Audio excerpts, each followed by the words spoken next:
the executive branch to court in the prior administration more than 100 times. We know something about executive overreach, and this is not executive overreach. You heard it from the senator himself. Congress specifically gave the government the authority to lift student debt. Why are we here in front of the Supreme Court? Because organizations that do not represent the interest of the American people and state attorneys generals that are not representing their constituents are fighting against this lawful policy. Here are some facts as we walk into court today. The prior administration used this authority. Guess what? They weren't sued. Wonder why not? When this administration used the authority, they were sued. And we're here because of a baseless lawsuit. Congress clearly has the authority, and we are asking the court to focus on the nuts and bolts of this plan, on the legal arguments, which are very clear in favor of authority, and to not be overrun by political agendas that undermine the well-being of people and communities. Thank you for being here. Thank you for being here. I'll say it again. Student debt relief is legal. Thank you all.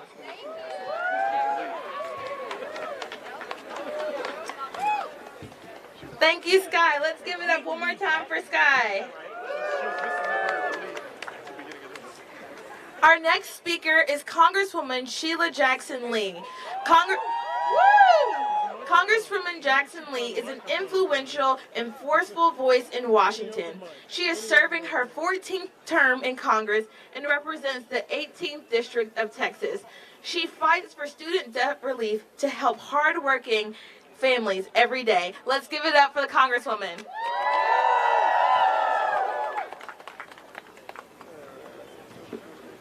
We too are Americans. We too are America. Come on now, we too have the right to prosperity. We have the right to liberty. We have the right to democracy. We have the right to be free. Let me thank the NAACP, the Young Invincibles, and the group dealing with student debt crisis, because it is a crisis. Thank you for coming to the United States Supreme Court and recognizing that the President has the authority. The Congress has the authority. We have the authority to be able to protect the American people, to listen to the words of the Constitution that says we have organized to create a more perfect union. Is it a perfect union to have billions and billions of dollars of student debt? Is it a perfect union that stops students from reaching their highest dreams and aspirations?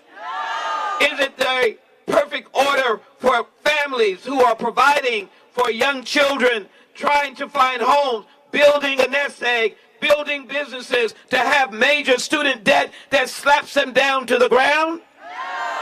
Is it a perfect order when you go for seeking financial support for anything that you would like to get done from a bank and they say, you're in debt, you can't have an opportunity? Is that a perfect union? And so to the Supreme Court today, under the Constitution, you have every legal authority, from the 14th Amendment of Equal Protection of the Law to the 5th Amendment of Due Process of Law, every authority to be able to stand for young people and people who are now 30s and 40s and 50s who can't see their way out, can't see a light at the end of the tunnel because they are not blessed with certain inalienable rights of life and liberty in the pursuit of happiness, because student debt has slapped them down to the ground. I refuse to accept that this great nation, who stands alongside of the Ukrainian people, fighting for democracy around the world, so that the children of Ukraine stolen by Russians can come back to their nation and stand equal under the sun, then I refuse to accept that each and every one of you who are here, families who cannot come to this place today, mothers and fathers who are getting up with a heavy load on their back, taking children to school, trying to make ends meet because they went and accepted the challenge of an American dream and now are under the burden of usurious rates that are slapping them to the ground. I don't want to be slapped anymore. I want to be able to have the ability to stand up. I want to be free from that kind of burden and pressure. And in order to do that, thank you for being here today and recognizing that the power is in us. We ask for nothing untoward. We ask for nothing that is not lifting us up. We ask for nothing that we do not deserve. We're asking for nothing but what is deserving. We too are America. And the burden of student debt is being lifted by President Biden, members of Congress who support it, and it is right. We ask the United States Supreme Court to believe in the certain inalienable rights of life, liberty, and the pursuit of happiness, and that we have come to this nation to create a more perfect order. I'm with you. I support you. We are ready to move. Thank you all very much.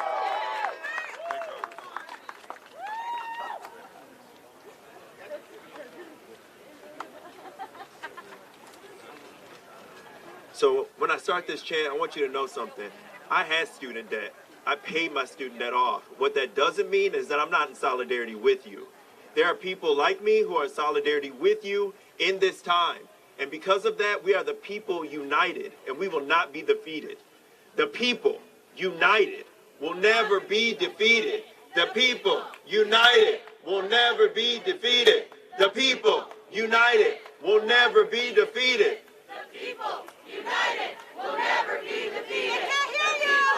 United will never be defeated. The people united will never be defeated. The people united will never be defeated. You know this one. Hey, hey, ho, ho. Student debt has got to go. Hey, hey, ho, ho. Student debt has got to go. Hey, hey, ho, ho. Student debt has got to go. Hey, hey, ho, ho. Student debt has got to go. Hey, hey, ho, ho. Louder. Student debt has got to go. Hey, hey, ho, ho. Signs up. Student debt has got to go. Hey, hey, ho, ho. Student debt has got to go. Hey, hey, ho, ho. Student debt has got to go. Hey, hey, ho, ho. Student debt has got to go. Hey, hey, ho, ho. student debt has got to go. Hey, hey, ho, ho. Student debt has got to go. Hey, hey, ho, ho. Student debt has got to go. Here's a new one for us today. Hey, hey, what do you say? Debt relief is here to say. Hey, hey, what do you say? Debt relief is here to say. Hey, hey, what do you say? Debt relief. It's here to stay. Hey, hey, what do you say? Debt relief. It's here to stay. Hey, hey, what do you say? Debt relief It's here to stay. Hey, hey, what do you say? Debt relief is here to stay. Hey, hey, what do you say? Debt relief is here to stay. And who's been joining us in these chants is a champion for access to higher education. Want to introduce you to Congresswoman Rashida Tlaib of Michigan.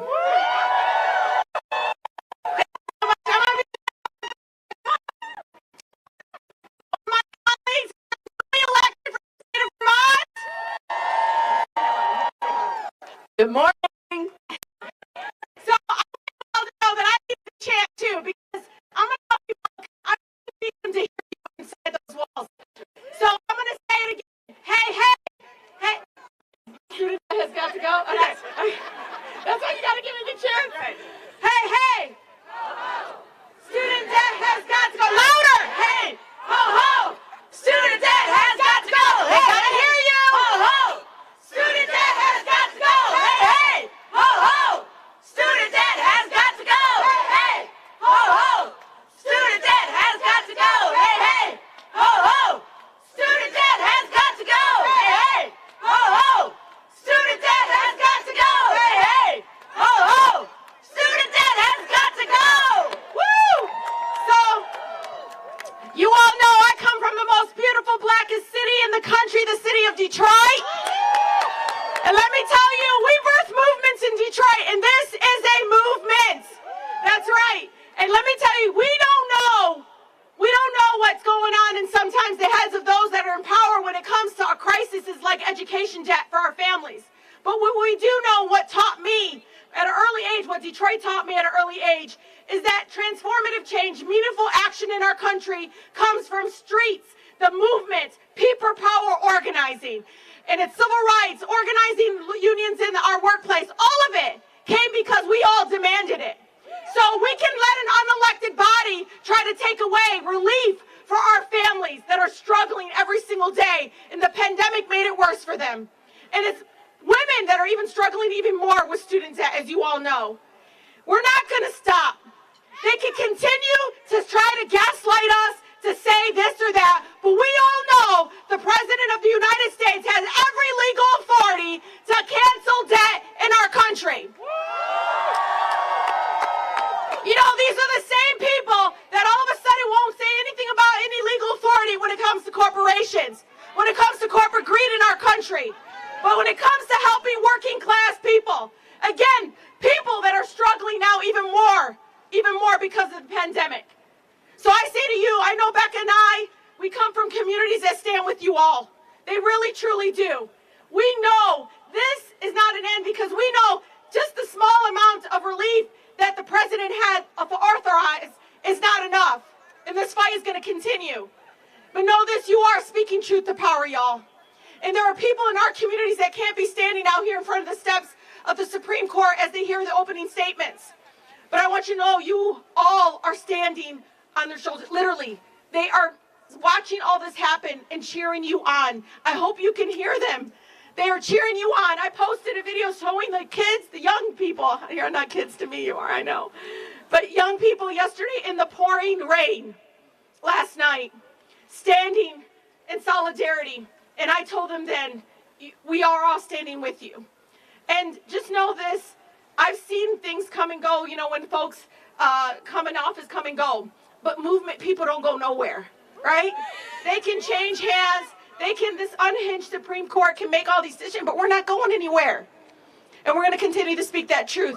Again, the President of the United States, I hope they can hear me, does have the legal authority to cancel debt.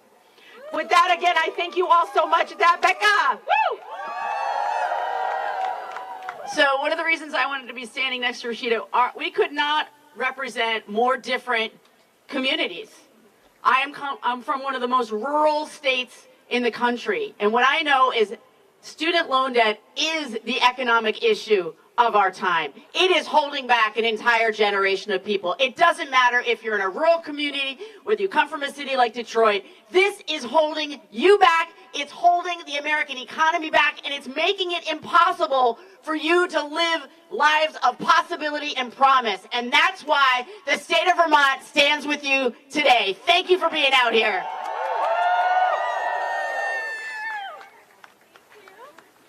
Thank you so much for coming.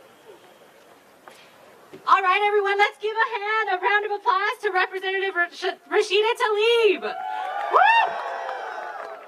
How's everybody doing this morning? Oh, come on, better than that. Let's go. How are we feeling today? My name is Ayanna Pressley. I'm with the Student Borrower Protection Center. It is such an honor to be with y'all today.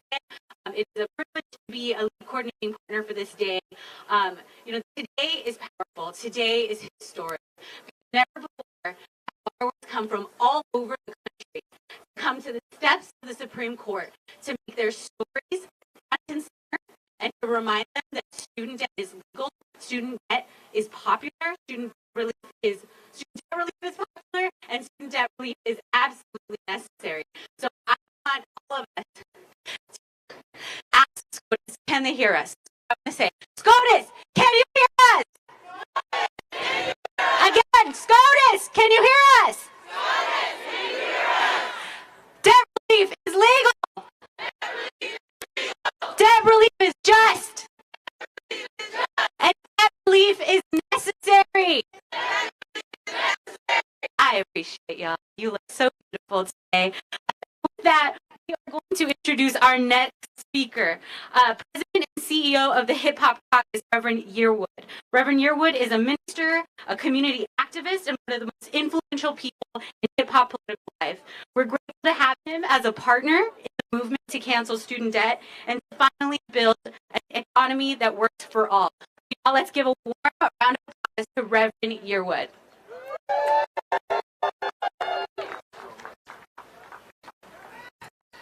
Thank you.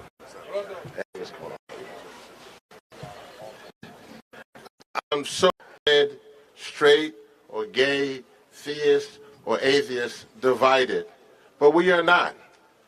We are Americans fighting for justice and freedom.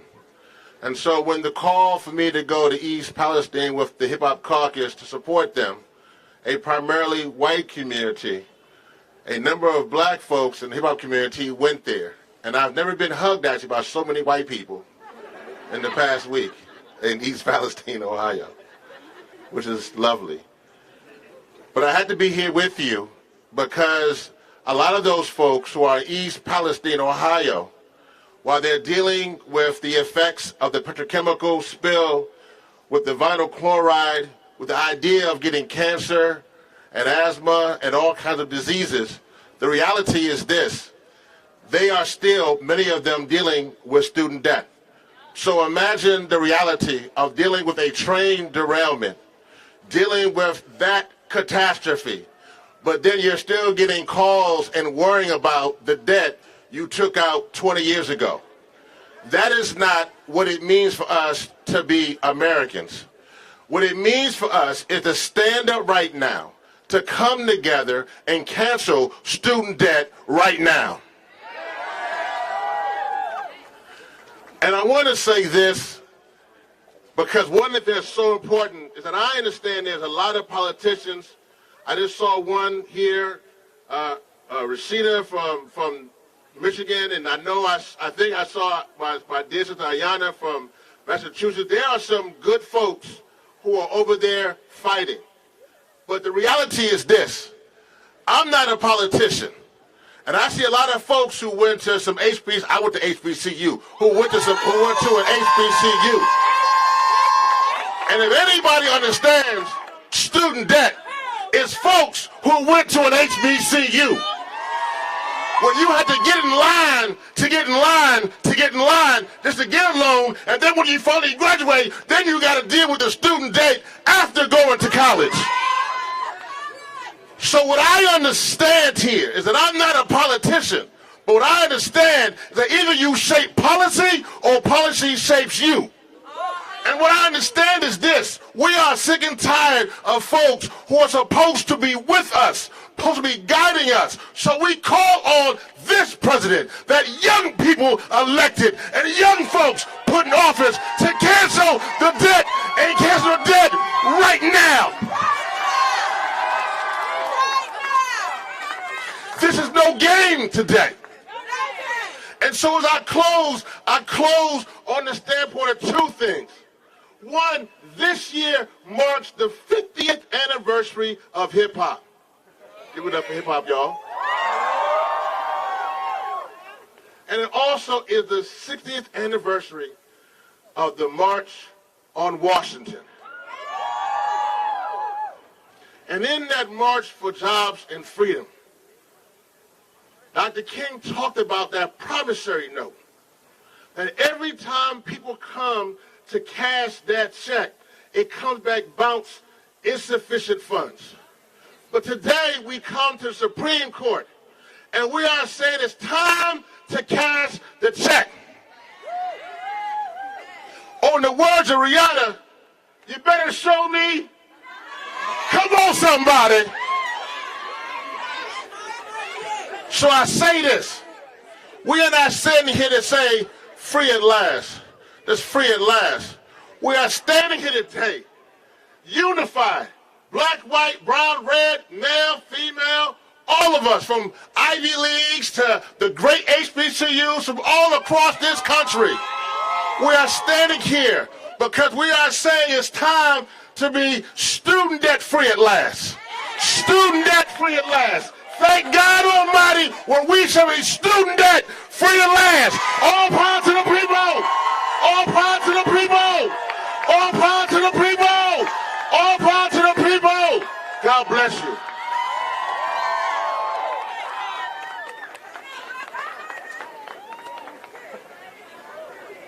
Let's give it up, Reverend Yearwood! Woo! Oh my gosh. Y'all, so our next speaker is a truth teller. She's a table shaker who centers the most impacted in all of her policy making. She has been a leading voice in the fight on debt cancellation in Congress and was a central figure in ensuring that President Biden fulfilled his promise to cancel student debt in response to the pandemic. Y'all, it's my privilege and honor to introduce our Congresswoman, Ayanna Pressley. Let's give it up.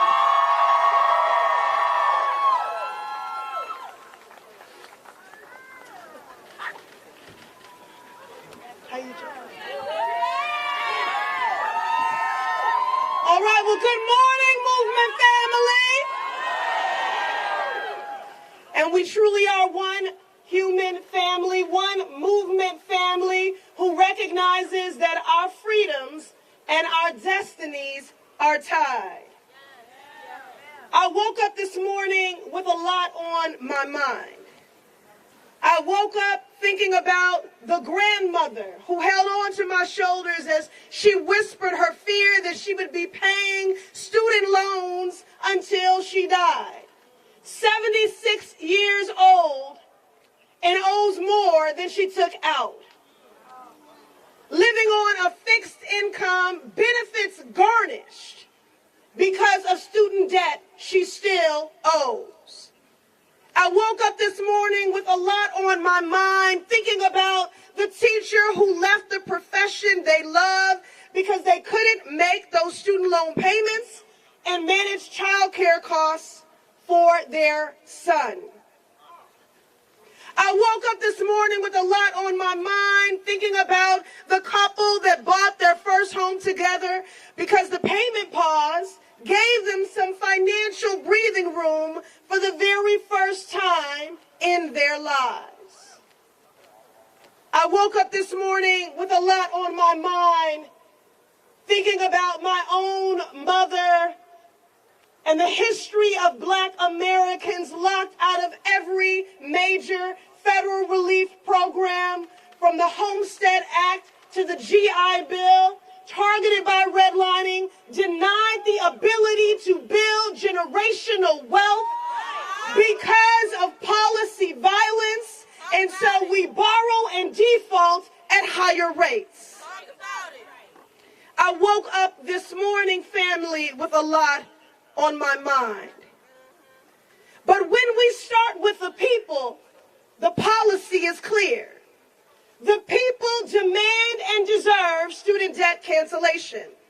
Student debt cancellation will change and save lives. That is why President Biden took action. He heeded the calls of all those gathered here today. He was responsive to the needs of this movement, mobilizing on behalf of the needs of the people. Burdened by unjust and egregious student loan debt. With the stroke of a pen and clear legal authority, he responded. He canceled student debt. But callous and spiteful Republican officials, disconnected from the hardship of everyday folks who are burdened by this debt, those Republican officials and corporate interests across our nation just couldn't leave well enough alone. They saw the transformative power of folks from every walk of life, unburdened by student debt, and instead, they chose obstruction.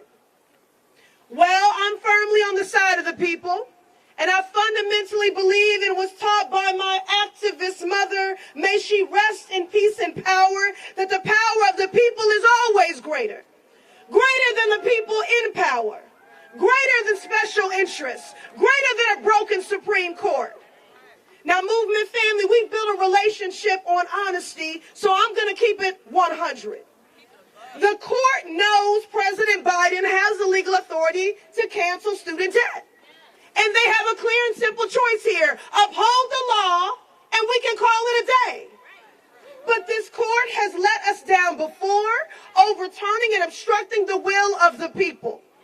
This court has been weaponized. This court has torn away our fundamental rights.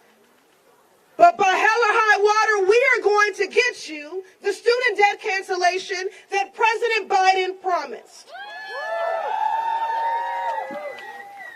Like millions of Black borrowers denied the ability to build generational wealth, I know the burden of student loan debt. I know what it is to land in default when your family is tripped up on economic hard times. And I want to talk about the shame that many borrowers carry.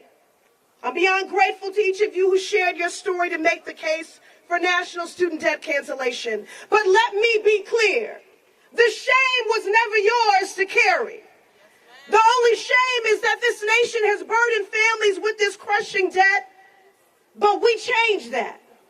With the flick of a pen, President Biden took decisive and historic action, and 43 million people stand to benefit from this relief. I won't say forgiveness because the shame is not yours, and you don't need to be forgiven anything.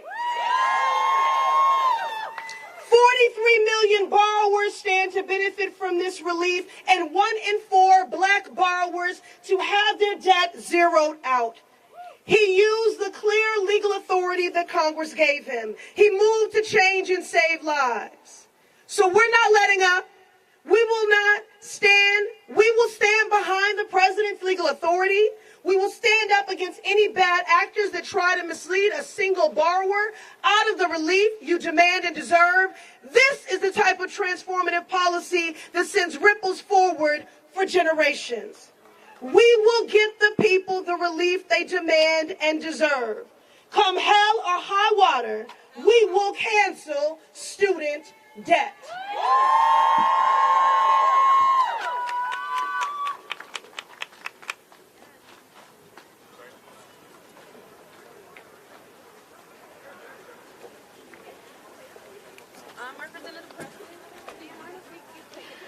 Let's give a round of applause for Representative Pressley, y'all. All right, so as a daughter of proud union members, it is such a great privilege to introduce our next speaker. We've got Randi Weingarten, President of the American Federation of Teachers. For over a decade, Randi has led the charge to ensure that teachers and nurses can get out from under crushing weight of student debt. She fought back against Betsy DeVos's brutal attack on public service loan forgiveness, and Randi won and helped over 300,000 teachers and nurses receive $24 billion in student debt relief. But she hasn't stopped there. She continues this fight for all 44 million Americans still struggling under the weight of this debt and just struggling to make ends meet. Without further ado, let's give it up for Becky Weingarten.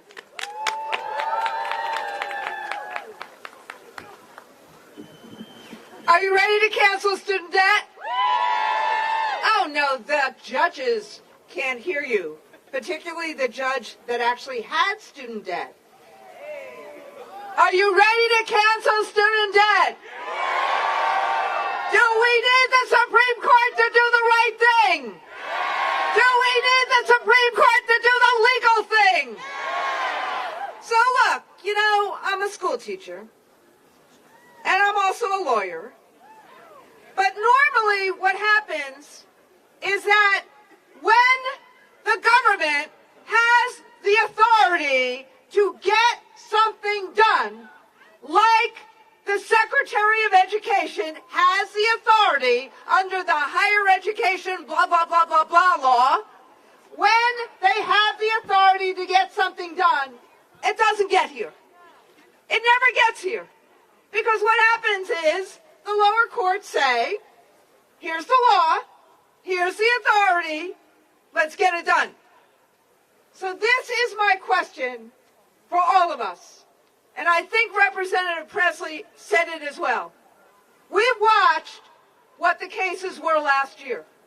So we're here outside, but we are wondering, is the Supreme Court going to follow the law, or is the Supreme Court going to follow corporate interests? And I know we're wondering that. And what I'm asking you to do, regardless of what happens today, is keep hope alive. We know, and we say, remember I said I'm a school teacher, we've said to young adults, and there are many here, I love all these caps, we've said to young adults over and over and over again, go to college, go to college, go to college, go to college. How many of us have heard that? That's all? How many of us have said that? How many of us have gone college. But part of this bargain is this. If we go to college and we stay in college, we need to actually make sure that it's affordable, that it doesn't take everything and everything that our families can do. And frankly, that is what this machinery was supposed to be about.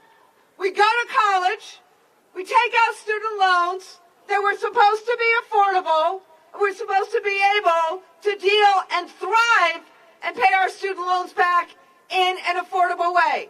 But what has happened is that they have become unaffordable. They've become unaffordable. They've not people, and when people make a mistake or when they don't pay the exact amount, all of a sudden one is in foreclosure and one is in all sorts of other things, and they become even more unaffordable. And so that is why President Biden said, we are going to deal with that.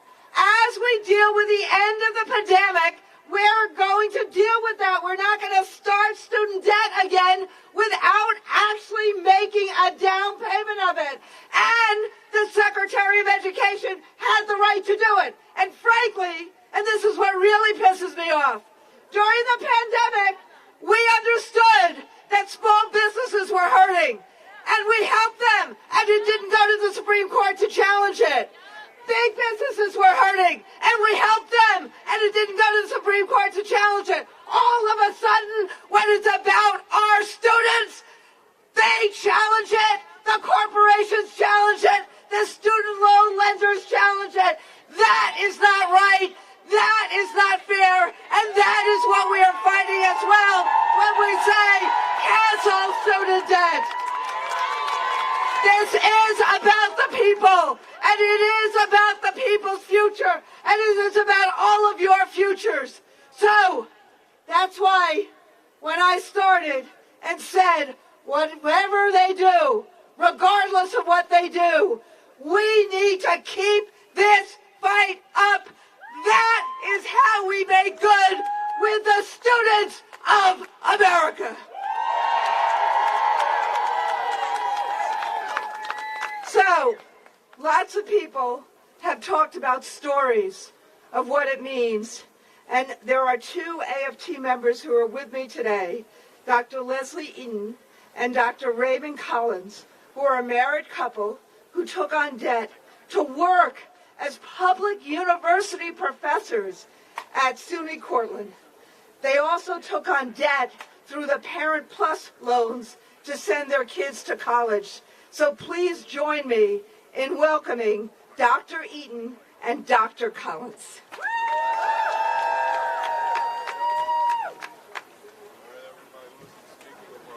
I'm Dr. Collins. This is Dr. Eaton. First of all, I want to thank the organizers of this rally for inviting us to tell our story. So that's what we're going to do. I'm going to go first, and then Leslie will correct me in just a moment.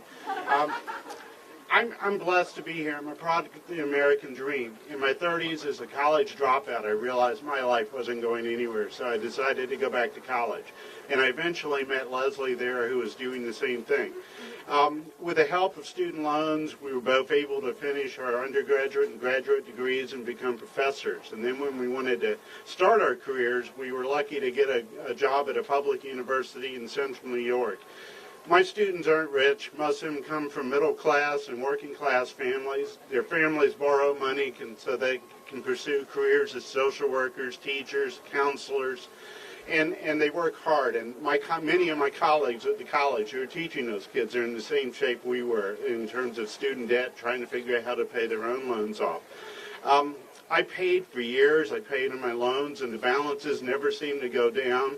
I was really tickled when they announced the public service loans, but I didn't qualify. None of my payments were accounted because I was put in the wrong plan. And they told me that to get in the right plan would have doubled my payments, and frankly, we couldn't afford it. And then my kids grew up and were ready for college, and we had to start borrowing money again for their loans. And so we just were getting terrified about our retirement. Last year, under the Public Service Waiver Program, I was able to get my loans paid off, and frankly, my Parent Plus loans of my kids. I'm blessed, and I think they figured I'd already paid on it twice as long as the 10-year program that was implied. I'm here to speak for all the people, all my students, and all my colleagues and their parents who aren't so fortunate. They were promised something, as several speakers have said. They were promised if they went to college and that they worked hard, they could pursue their dreams. But when you put people in decades of crippling debt, that's a broken promise. So I'm going to ask you to speak out for student debt relief, and let's make sure that promise is fulfilled.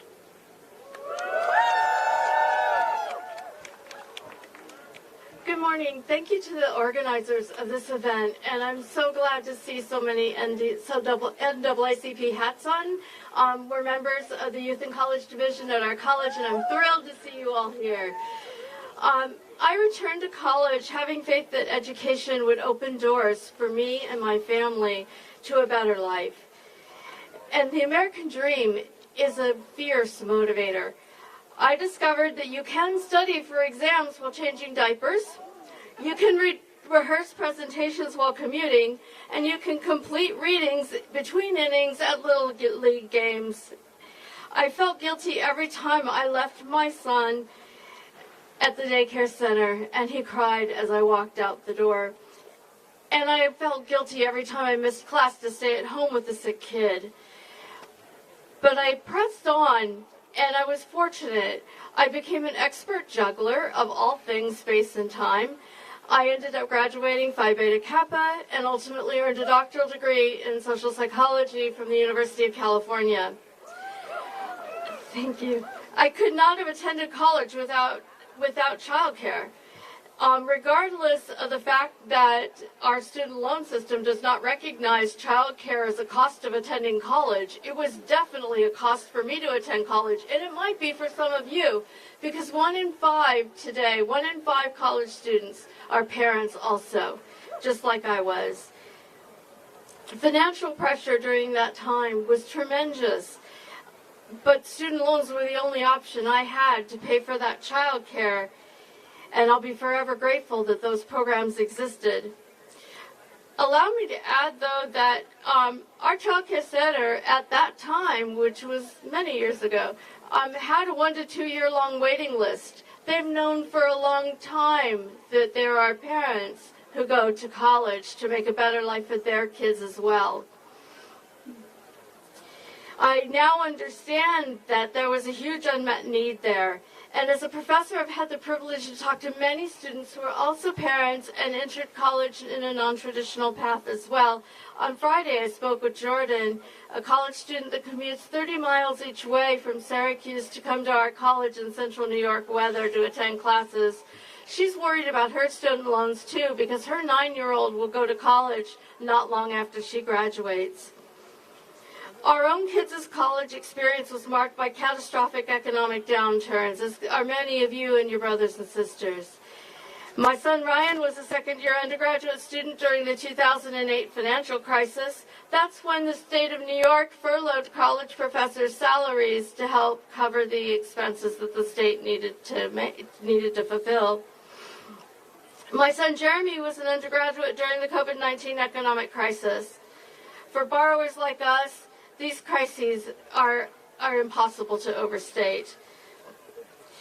As we consider today how taxpayer money is spent, let's remember that when the danger of a storm passes, the federal government helps families to recover and rebuild. Student loan cancellation is no different.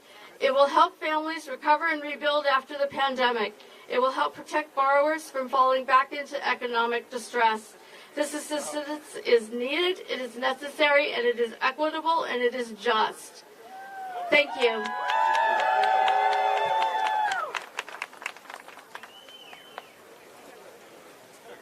All right, y'all, let's give it up for Dr. Collings and Dr. Eaton and Randy Weingarten.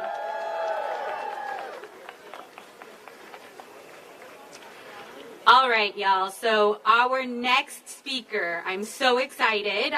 We are getting to hear from Representative Maxwell Frost, who also joined folks last night in the pouring rain to show his solidarity. So Representative Frost is the first Gen Z member of Congress and knows all too well the economic insecurity that comes with student debt. So everyone, come on, let's give a very warm welcome to Congressman Frost. How's everybody doing? How's everybody doing? No justice! No justice! No justice! No justice! It's an honor to be in this space with you, NAACP, SEIU, Young Invincibles. There's a lot of organizations here. I can't name them all. AFT, my mom's a teacher, so I had to. Dream Squad, Dream Defenders, thank you. It's an honor to be in this space with NEA. I see the sign, all right. It is an honor to be in this space with y'all. I'm Congressman Maxwell Frost from the free state of Florida. Not so free right now. Over 1 million people in my state would benefit from having their student loan debt canceled if this initiative is able to move forward. That is why I'm here today. For the 1 million people in Florida, for the people in my district of Central Florida, the fact that this issue, it's not just about economic justice, which it is, it's about racial justice. It's about ensuring that people have the resources they need to live their lives. You want to ask me about my politics? It's not about Democrat versus Republican. It's about the people versus the problem. It's about ensuring my politics is you living your best life. And in order to do that, you need the resources you need to tap into the opportunity of this country. We know all too well what that anxiety is. People out here looking at those next payments. It does something to your mind, right? It makes it so maybe you can't make the decisions you want to make. It makes it so maybe you can't follow that art that you want to do, or start that small business, or do the thing that you want to do in this life, and that's why this is important. And we need this court to make the right decision, because lately they've been making the wrong decisions. And that's why it's important to rise up. It's that inside-outside game. That no matter who you are, we need you on the front lines of this battle. It's not just about young people. It's about our entire country. It's about taking the shackles off of people and letting them live their life with that economic security that we all deserve. You know, yes, I'm going to be quick because I'm not a directly impacted person. Because believe it or not, I didn't finish my college degree. And part of the reason is because of the anxiety of student loan debt. Imagine the amount of people who wanted to go into higher education but couldn't just because of the anxiety of it. We have a lot of work we need to do. We know that this is to fix this now, but long term, everybody deserves to go to college for free, no matter who you are. No matter who you are. And for the folks that look at us and say, we're in this problem because we live beyond our means, it's not because we live beyond our means, it's because we've been denied the means to live. And when we understand that, it gives us the mental fortitude, it gives us the moral high ground that we have to fight this battle. It is an honor to be here with y'all. Let's continue to fight. God bless and cancel student debt. Thank you. Up for Congressman Frost! All right, y'all. So our next speaker is Jerrica Richardson. Jerrica is Senior Vice President for Equitable Justice and Strategic Initiatives at the National Urban League, where she leads the charge to protect civil rights and secure economic power for Black and brown folks through policy change. Jerrica is passionate about student debt relief in particular because she knows the disproportionate harm student debt has on borrowers of color, especially Black women and low-income folks. So let's give it up for Jerrica.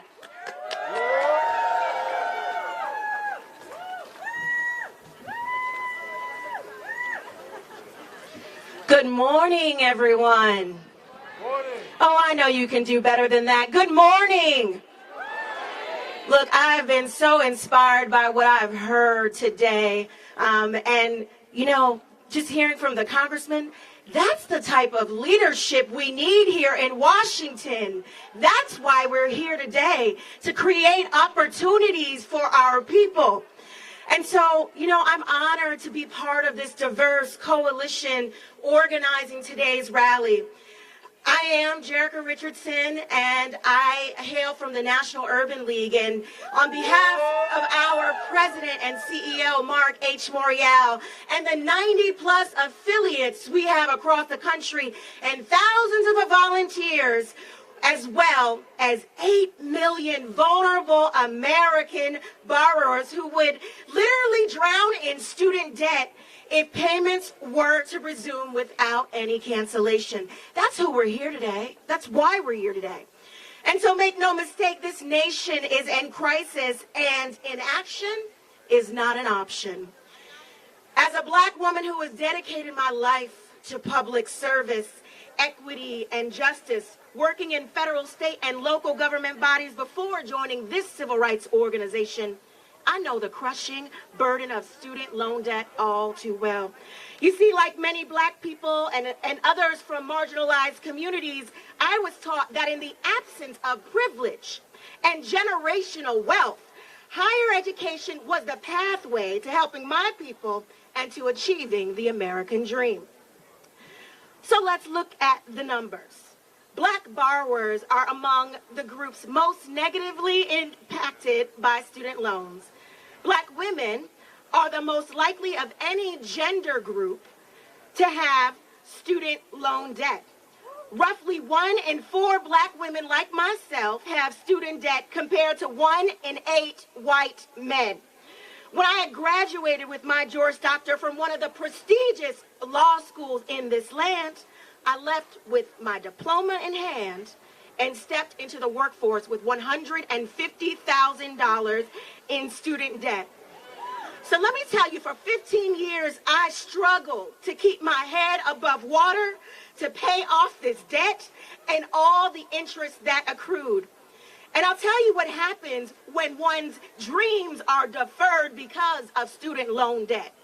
You feel paralyzed and put off many things like buying a house, getting married, starting a family or a business, to avoid falling into deeper debt.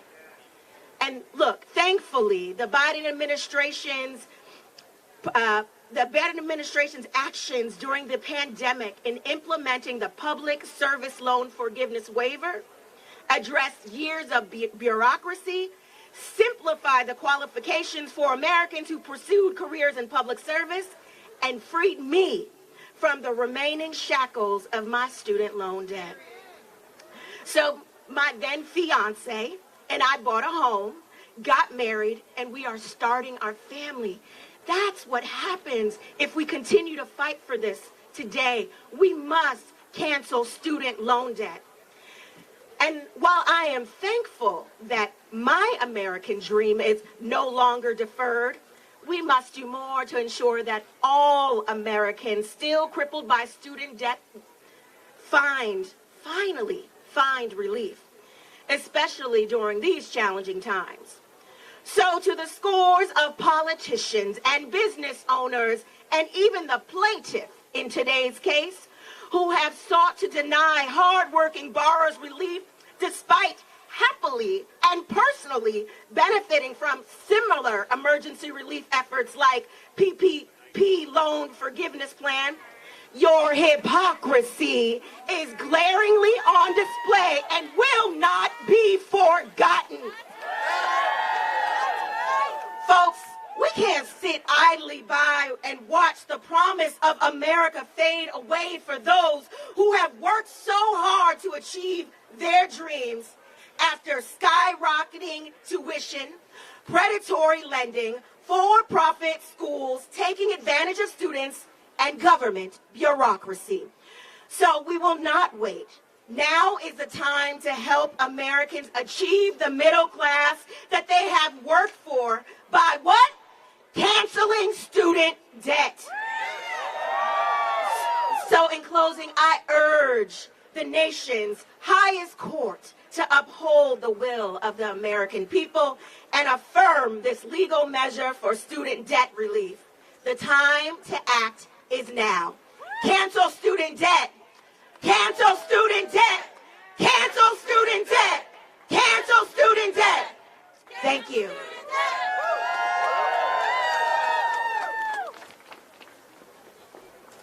That's a good chant. Let's continue it. Cancel student debt.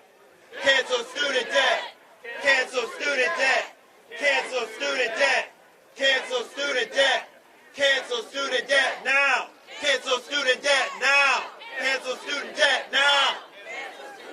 Now. Now. Now. D-E-B-T. Student debt is crushing me. D-E-B-T. Student debt is crushing me. D-E-B-T. Student debt is crushing me. D-E-B-T. Student debt is crushing me. As the congressman said, we need to know that access to education is a right. So join me in this chant. Education is a right. Education is a right. Education is a right. Education is a right. Education is a right. Education is a right. College access is a right. College access is a right. College access is a right. College access is a right. College access is a right. Education is a right. Education is a right. Education is a right. Education is a right. Education is a right. Education is a right. Education is a right. Education is a right. College access is a right. College access is a right. College access is a right. College access is a right. Congress needs to hear you. Education is a right. Education is a right. Education is a right. Education is a right. College access is a right. College access is a right. College access is a right. College access is a right. Justices need to hear you. Education is a right. Education is a right. Education is a right. Education is a right. Justices need to know that these are our courts. Whose courts? Our courts. Whose courts? Our courts. Whose courts? Our courts. Whose courts? Our courts. Whose courts? Our courts. Whose courts? Our courts. Whose courts? Our courts. Whose courts? Our courts. Whose courts? Our courts. Whose courts? Our courts. Whose courts? Our courts. Whose courts? Our courts. Whose courts? Our courts. Whose courts? Our courts. Congress needs to know, because you know what? The White House, the president nominates these justices. The Congress, the Senate confirms. They need to know that these are our courts. So you know what? Whose courts? Our courts. Whose courts? Our courts. Whose courts? Our courts. Whose courts? Our courts. Whose courts? Our courts. Education is a right. Education is a right. Education is a right. Education is a right. Education is a right. Education is a right. Education is a right. Education is a right.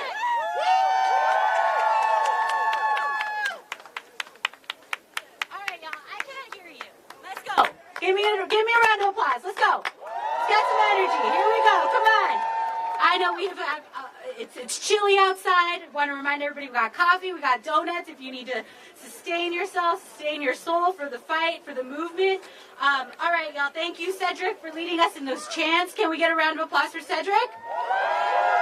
Thank you, Cedric. We appreciate you. Our next speaker is Maddie Clifford. Maddie is the Deputy Press Secretary for the Debt Collective. Maddie is an artist, an organizer, working to help American debtors across the country understand that alone our debts are a burden, but together they make us powerful. Maddie has helped to shed a light on the collective power of student loan borrowers and our stories. So let's give it up, y'all, for Maddie Clifford.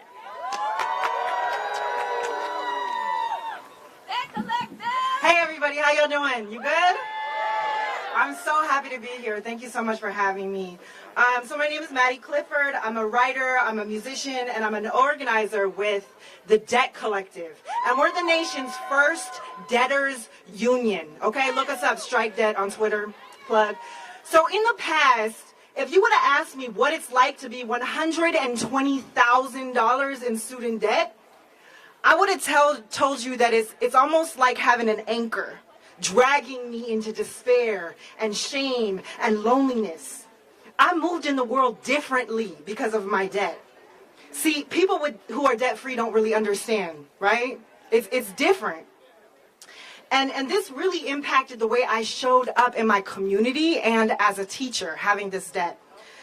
But everything changed when I started to organize.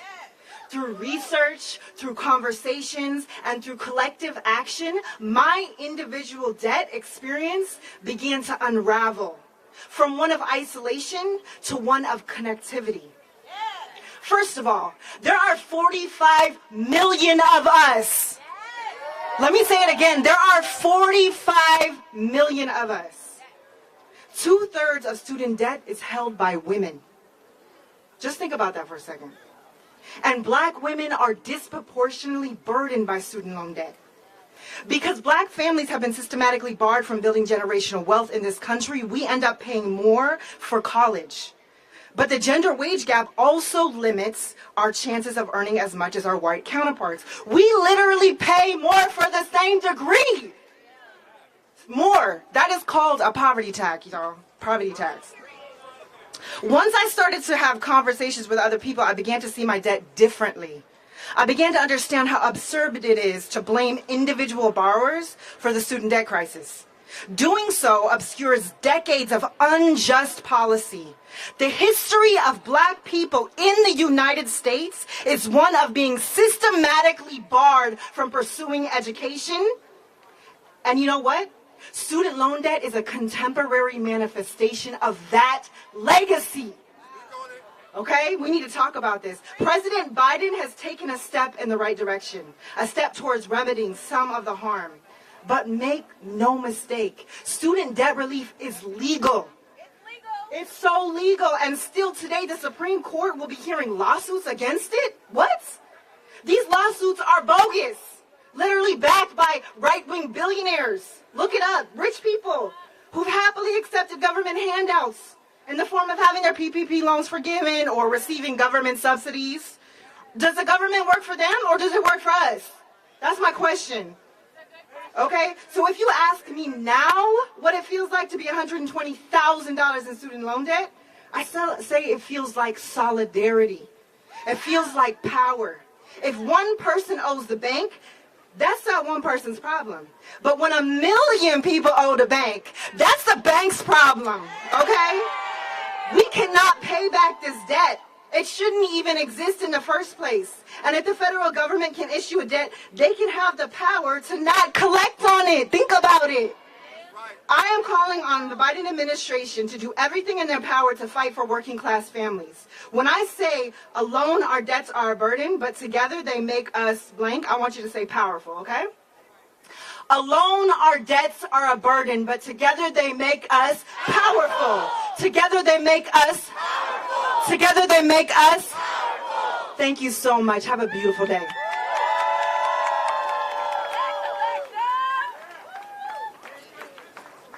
Thank you so much, Maddie. Let's give a round of applause for Maddie. All right, folks.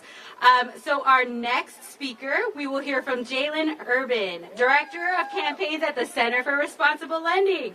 Jalen and CRL have played an intricate role in connecting student debt cancellation to bridging the racial wealth gap and ensuring that student debt is no longer pervasive in our communities of color. So let's give it up for Jalen.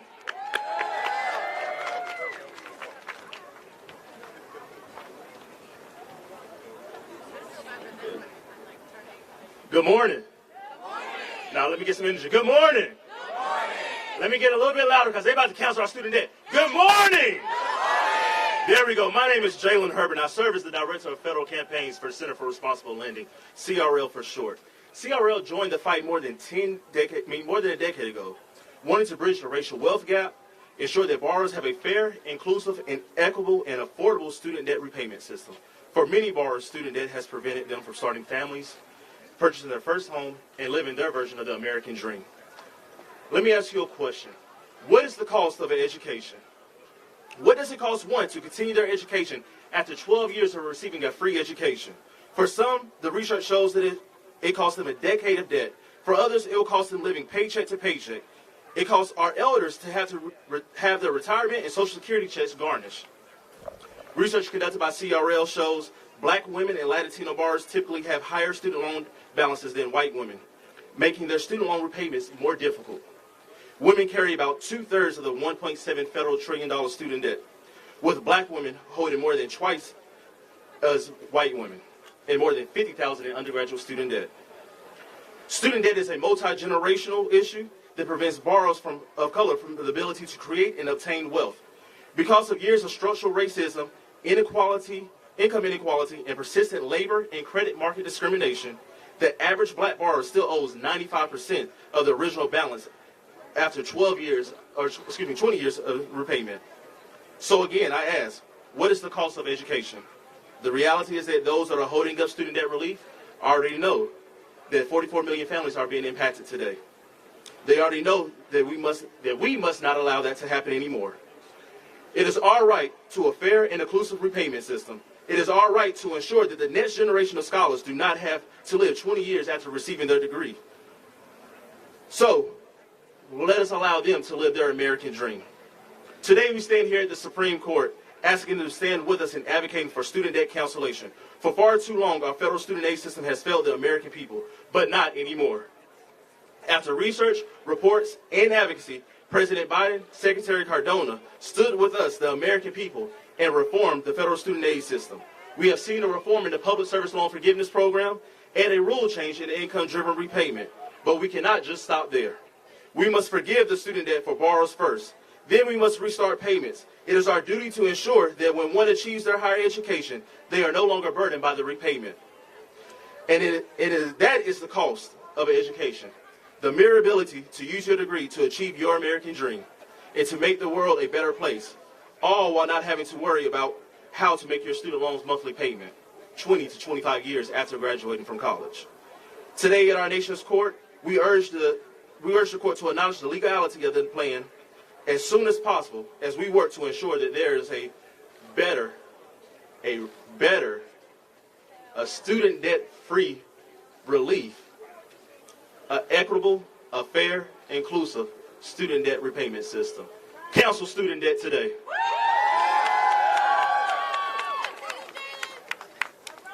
That's right, Jalen. Cancel student debt today.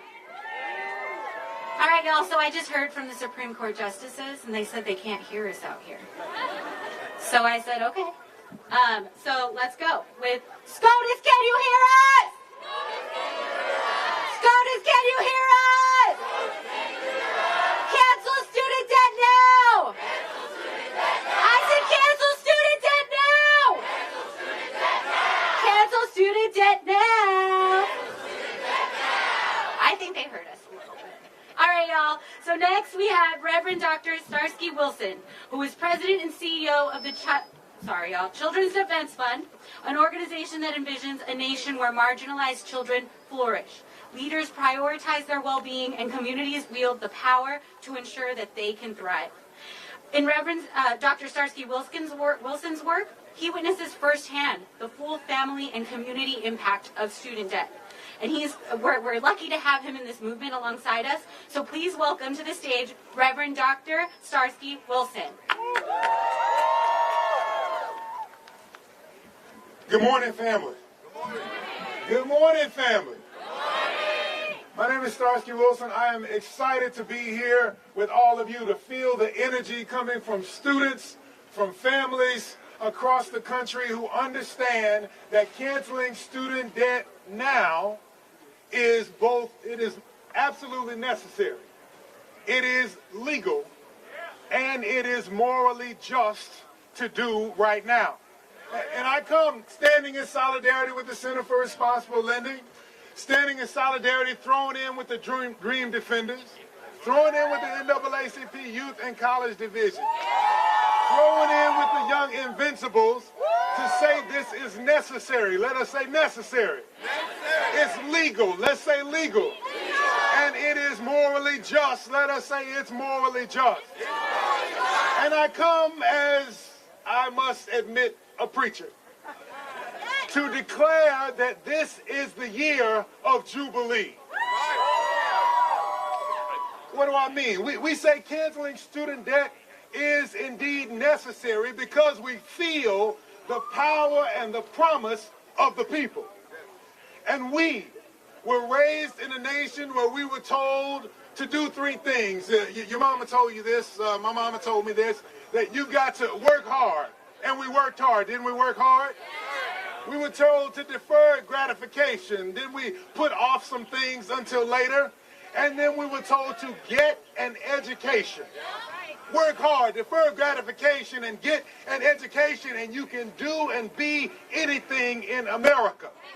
Yet getting an education, that part has been racking us with debt to constrain our lives. I don't stand just as the CEO of the Children's Defense Fund. I stand as the son of a single mother with 5 children. The only one of the 5 to be able to make it through school. It took me 5 years to make it through undergrad. I'm not as smart as some of you are. Or maybe it took me longer because I worked overnight at a Shell gas station in New Orleans, Louisiana, to be able to pay the bills to go to school the next day. Maybe it took me a little bit longer because I had to work study while also trying to contribute to student activities and government in order to keep the grades. Maybe it took me a little longer because I had to send a few dollars home to make sure that my younger siblings were trying to make it. And in order to do all of that, I racked myself with student loans. And I stand here because access to the American dream for me and the last 20 years of making payments for me is not something that I want for my 4 children. So canceling student loan debt now is necessary because access to the American dream for my 7-year-old daughter should not be caught up in her racking herself with debt for another generation. Canceling student loan debt is necessary. I know that by looking at it and feeling the power of the people, but it's legal when I understand the backdrop of this building. Now, I'm no legal scholar. They know better than I do that the HEROES Act from September 11th gave broad latitude to the Secretary of Education to cancel student debt. They know better than we do that that same authority was used by the president in the context of a pandemic that is still yet ongoing. They know better than we do that President Biden had the authority to cancel student loan debt. And so because it is legal, SCOTUS, do your job. Tell the nation that canceling student loan debt was legal, is legal, has been necessary, and for all of our friends who find themselves hanging out on one side of the aisle and reading the Bible very closely. I feel the power of the people around me. I know the responsibility of the building behind me. But for years, the Children's Defense Fund has had a little office in this United Methodist building next door. We have had an office there because it represents a moral check on the legal system. And as a preacher coming to declare the year of Jubilee, I have to remind all of those friends of the courts, friends of the church, those who love to thump Bibles, that there is something in that Bible that calls us to owe no man nothing but to love him. And the God that I serve, now it's different than the God that some of these people serve, but the God that I serve would not call me not to owe anybody anything and then constrain me in a legal system where I have to carry debt. And so this same God that I'm sorry, I wasn't supposed to say that. This same God that Christian nationalists, I'm sorry, I wasn't supposed to say that. This same God that conservatives like to claim also called for a year of Jubilee, where every 7 years, because of the unjust nature of debt, because it causes inequity and imbalances in relationship, because it causes some people to believe that they're better than others, because it causes oppression, stress, and trauma upon some people, every 7 years, all debts are to be forgiven. All debts are to be canceled. All debts are to be relieved. And the pressure upon the people is to be released.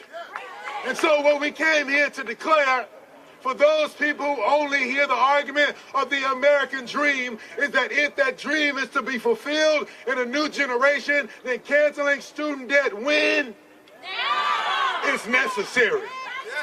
If we will fulfill our obligations to the people, then canceling student debt when is legal as we stand here. And if you actually believe that there is more authority in this world, and you believe that there is justice for all people, then canceling student debt when is the morally just thing to do. Let us cancel student debt because it is necessary, because it is legal, and because it is morally right. And then we will fulfill our obligation to the next generation of Americans, and even more importantly, to my 7-year-old daughter. God bless you. There you go.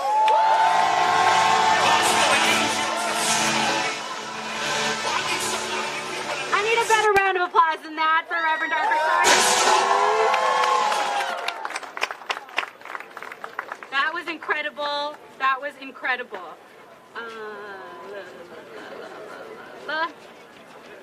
All right, y'all, so just one quick announcement. So it is now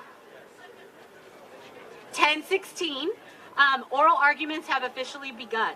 So oral arguments are live. They're not live streamed, but they're live audio stream. And so we have secured a location at the Lutheran Church around the corner. It is on 222 East Capitol Street Northeast, right around the corner here, for anybody who wants to listen to the oral arguments on the audio live stream. So just know that that is available to y'all. So just one quick announcement there. And so before we get into our next speaking block, I just wanted to introduce someone very special. She has been my partner in all things planning this beautiful rally. She is a phenomenal human. Her name is Sasha Taylor. She's our Director of Higher Ed and Workforce Policy for Young Invincibles. So let's give it up for Sasha Taylor, who's going to be introducing our next round of speakers.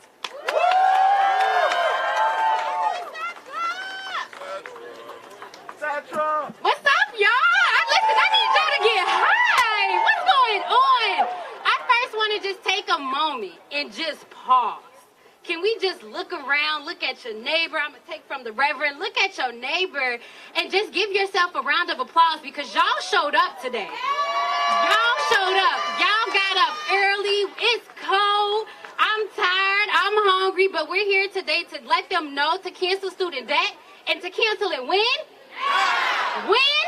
I like that. I like that. Thank you all for being here. I'll say it one more time. My name is Sasha D. Taylor. Oh, come on. I love the hype. I love the hype. Guess me up.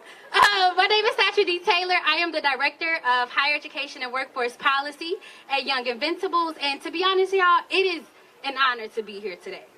And I shared this on a webinar, but my grandfather had a 3rd grade education. Okay? My grandmother wanted to go to the Ohio State University, but because of the riots that were going on during her generation, she decided not to go to college. Okay? So I decided to go to college not only to better my family and the generations after me, but also to continue the legacy that my ancestors did not get an opportunity to do. So then to saddle me with student debt and then tell me you're not going to cancel it, I would like to talk to the president. Okay? Okay, and I know a lot of us here can resonate with that. And so I just, again, want to thank you all. And I know everyone has a story. I know I am no different. But I want our stories to be loud and to be proud. And that is what I'm here today to make sure it happens. So again, I am here to ensure that this rally is successful and that you all are well taken care of. Please make sure y'all grab some snacks. We got some pizza coming and all of that. But I also want you all to feel empowered and to let your voice resound loud and proud to the nation of equal importance. I'm here to introduce our phenomenal speakers.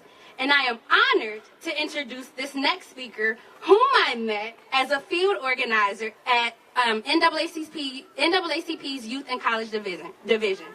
Wisdom Co. has continued the legacy of being an influential, innovative, an authentic national director of NAACP's Youth and College Division. The people. Y'all are the people. If you did not know, now you know. You all are about to hear from one of our nation's youngest civil rights leaders today. Please join me in welcoming Wisdom Cole to the stage.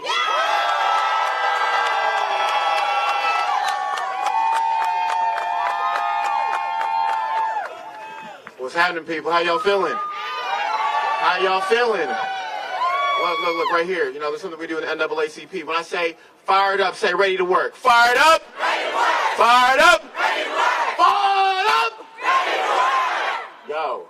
Yo, it's so great to be here with y'all on the last day of Black History Month, even though we know Black history is American history, and we celebrate it all year round, 365. And the fact that we can see so many amazing, young, beautiful Black faces here in this crowd, so many amazing young people, young organizers who've been doing this work for quite some time. Give it up for yourselves. Coming in from across the country, busing overnight, sleeping out here on the steps.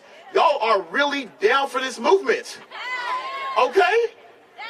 Look, the representation we see here today is not only proof of the power of organizing, but it's the proof that student debt is an intergenerational issue. While we're here today to ensure the recent graduates, current students, and future generations do not have to carry the burden of student debt, we're also here for our teachers, for our parents, and even our grandparents who've carried and somewhat even continue to carry that burden. The fact of the matter is, this is a generation of educated, talented, and hardworking Black people who've been instrumental in the progress of our nation and are still being held back by student loans. The fact of the matter is, student debt has held us back for way too long. But the NAACP knows this. We know that there cannot be racial equity without economic equality. We know that Black borrowers hold an average of $25,000 more in student debt than non-Black graduates.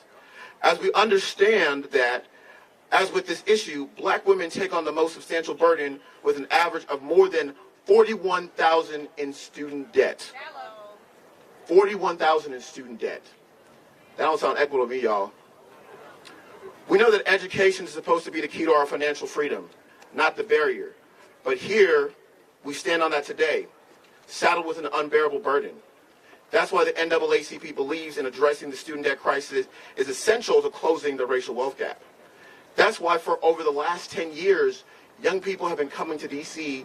to fight and to demand that student debt cancellation happen today, right? 10 years ago, many of the organizers who are hidden here in this crowd came here to say cancel student debt, and excuse my language, they said, y'all crazy. What? Cancel student debt? Now today, we see some of our most prevalent leaders tweet out, today is a great day to cancel student debt. Yes. And we've seen progress. We've won. We've pushed for progress. We've made sure that we are tackling it at its root. But this is a global issue. Let me be clear. The fight didn't begin with the Biden administration, but over the past 3 years, we have been working. We've traveled across the 50 states. We've talked in the streets. We've held up the signs. We've shown up at the ballot box in our community, and we've advocated for the rights across the streets of the halls of Congress, and we've even had meetings down the street at the White House. We've shown up and done our part to make sure that those with powers, to make sure student debt cancellation is a reality under the gravity of this issue. This isn't about politics. This is about people. Come on. The American people. That's right. So today, as we stand here on the steps of the Supreme Court, we ask the 9 justices, why not cancel student debt? You know, every time I do these interviews, they like to ask me, oh, what if they think it's unfair? Oh, what if they say it's not legal? Let me tell you what's unfair. The fact that the cost of education has significantly increased just over the last decade, right? The fact that young people have to sleep in their cars, have to go homeless, have to go without food just to make it to college. And some of them don't even graduate and still have that student debt. So today we're asking the 435 members of Congress, we're asking our 9 justices to do something about it. If we can provide bailouts and tax breaks for some of the richest corporations in the world, why can't we do the same for consumers who are keeping our economy running? If we can provide $9.5 billion in bailout to ExxonMobil in the middle of a pandemic, why can't we cancel $20,000 in student loans for CM Bay Bradley, who took it out in 1988, but is still paying it off today as she's 67 years old? If year after year, we can allow the corporations to effectively avoid the tax liability, why can't we provide the relief for those who are barely scraping by? We ask the leaders from the state who are here, who are challenging this program, why not provide the millions of people across the home states with relief that they are in dire need of? Student debt cancellation is an investment in our country's future. And I speak to the 9 justices, the 435 members of Congress, and President Biden when I say, failure is not an option. Right now, the economic mobility of over 40 million people lies in the hands of our nation's highest court. We are here today, and we'll be back on Decision Day. While it's our hope that the Supreme Court lives up to its title, following the Constitution and upholding the Student Loan Forgiveness Program, we're prepared to continue this fight. While it's our hope that we will not have to look for alternative solutions, we're prepared to continue holding President Biden and his administration accountable to the promises they made on the campaign trail 3 years ago, okay? If the Supreme Court fails to meet the needs of the American people standing here today, and those who couldn't make it today, but are with us in this fight, we're looking to President Biden to double down on his promises and commit to do whatever it takes for millions of voters who made it possible for him to sit in the Oval Office. Because it's not over until it's over. It's not over until it's over. So say it with me. We're going to be debt-free in 2023. We're going to be debt-free in 2023. We're going to be debt-free in 2023. We're going to be debt-free in 2023. We're going to be debt-free in 2023. Ashe? Ashe. Thank you so much.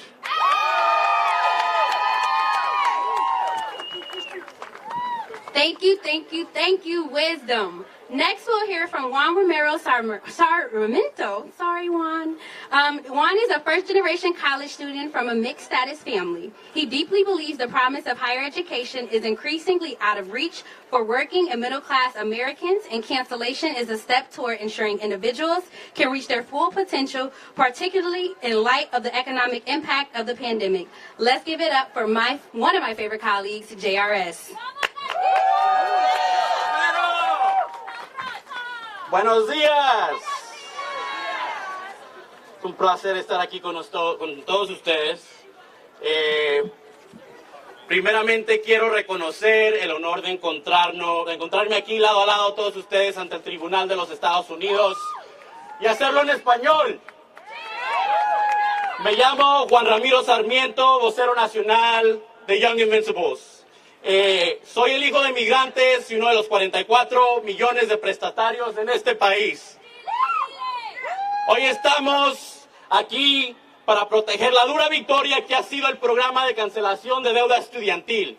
Una victoria que no hubiese sido posible si no hubiese por los miles de jóvenes y prestatarios activistas que alzaron sus voces en un clamor inescapable, urgiéndole al presidente tomar acción. Por demasiado tiempo la crisis de la deuda estudiantil ha exacerbado desigualdad racial y económica. La pandemia solo ha empeorado estas injusticias y la cancelación es aún más necesaria para millones de prestatarios. Los hechos del caso no mienten. El alivio de la deuda promulgada por el presidente es equitativa, legal y la única respuesta a una crisis que monta más de 1.5 trillones de dólares. Pretender que el programa de cancelación le beneficiará a los ricos es una falacia.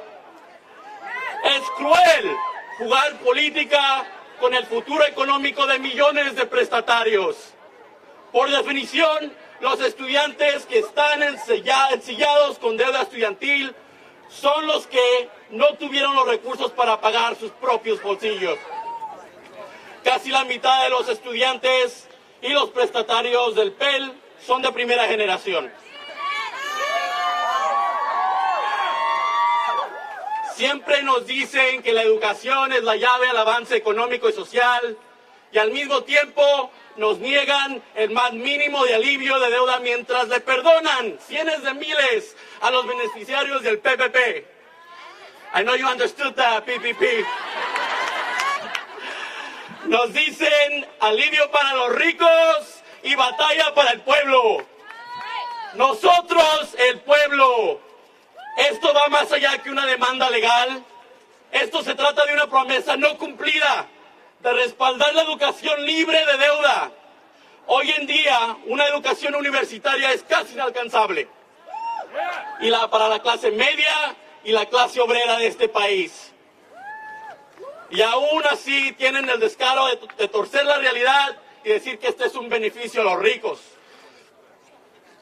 Esperamos que el Tribunal Supremo pueda ver la farsa que estas demandas son y tome la decisión correcta, la decisión equitativa, la decisión justa. Porque en una nación rica, el recurso alcanza para todos. Y si es que somos suficientemente audaces de demandar una sociedad equitativa y justa. Muchas gracias.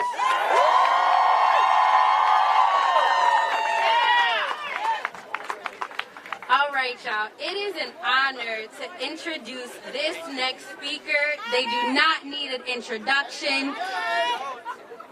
They do not. Okay, all right. Let me hurry up off stage. I am honored to introduce our next speaker, Senator Bernie Sanders.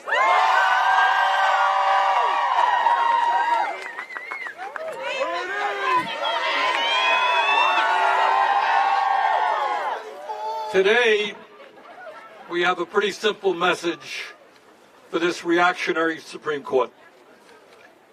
And that is, if this court can pass a decision like Citizens United, which allows billionaires to buy our political process, today they can do the right thing and stand up for the young people of this country and cancel student debt. The reality is, and I say this with no joy in my heart, that the younger generation in America today, despite huge increases in worker productivity, despite the fact that we are the richest country in the history of the world, your generation will have, if we don't change it, a lower standard of living than your parents, and we intend to change that. Everybody knows that if this country is going to maintain its economic position in the world, we need the best educated workforce in the entire planet. We need you guys to go out and be the doctors and the nurses and the scientists and the teachers that we desperately need. Long-term or not so long-term, in this wealthy country, we should understand that education from child care to graduate school is a human right. It should be free to all. And our fight right now is at least to make public colleges and universities tuition free. Right now in America, we have 45 million Americans, young people, drowning in student debt. And I have talked to people all over this country who literally delay having a family, can't have any kids, they can't afford a car, they can't afford to have a middle-class life because they're drowning in their student debt. In America, you should not have to face financial ruin because you want a damn education. So I am delighted to see all of us here, black and white and Latino, Native American, Asian American. You are the future of America. And I am confident that not just here, but all across this country, you're going to stand up and fight for economic justice and racial justice and environmental justice and social justice. And when we all stand together, when we tell Congress and the Supreme Court that our government and our economy belong to all of us, not just the 1%, there is nothing that will stop us. So today we say to the Supreme Court, listen to the needs of millions of struggling people, people who want a middle-class life but are buried in debt.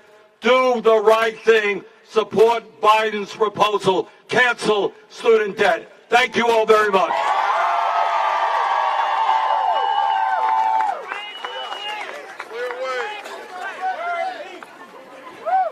We had a celebrity out here. My goodness. Please give it up for Senator Bernie Sanders one more time, y'all.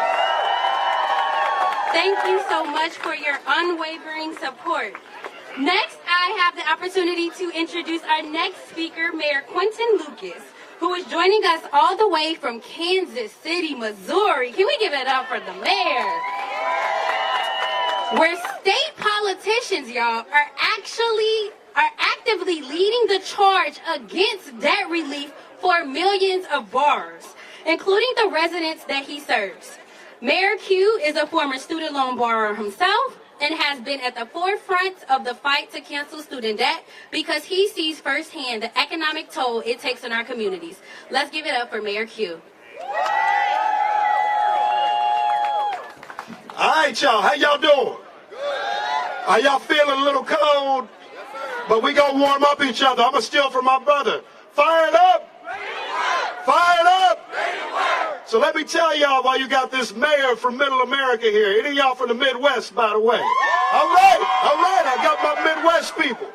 Because you know what? We gotta make sure we keep fighting. I grew up the son of a student loan borrower. My mom borrowed to get through community college. We struggled, she had to pay off debt, we knew homelessness. And the whole time I was coming up, they just told me and my family, you need to just work a little harder. Get your education. Get your credentials. But what do they tell you after you all done? We ain't worried about you. Carry your debt, not let you get the opportunities that you deserve. And in my city, hard-working families every day are trying to build businesses, build careers. And what do they run into? Staggering debt that holds them back. But guess who doesn't get held back? And we said this before. Y'all remember when we bailed out all the banks for a few $1 billion? Do y'all remember when we were spending $1 trillion to bail out oil companies, to bail out war profiteers, to bail out creditors, everybody who was taking advantage of the people? But here's our chance to stand up for the people. We have one very simple request, and don't feel embarrassed about it.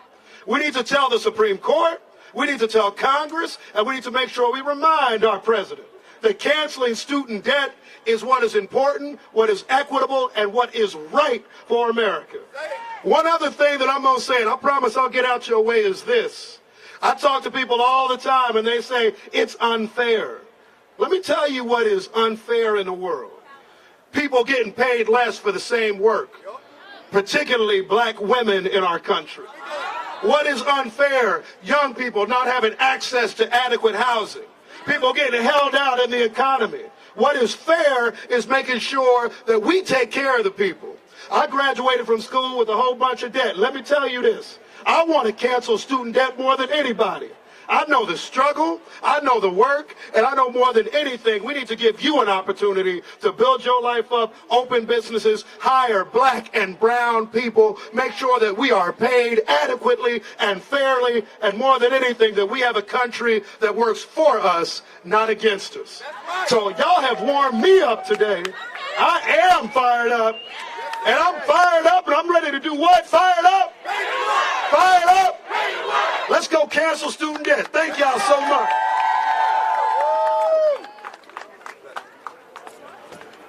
Can we give it up for Mayor Q one more time, y'all? One more time. So y'all, this event so big, we have to move things around, but there's no problem. That's no problem. Next, I have the honor to introduce Congresswoman Pramila Jayapal. She was elected to represent Washington's 7th District in 2016, where she became the first South Asian American woman elected to the House. Representative Jayapal is chair of the Congressional Progressive Caucus and has helped move the needle and pull Congress forward on the issues of student debt and college affordability, in part by introducing the College for All Act. Please give it up for Representative Jayapal.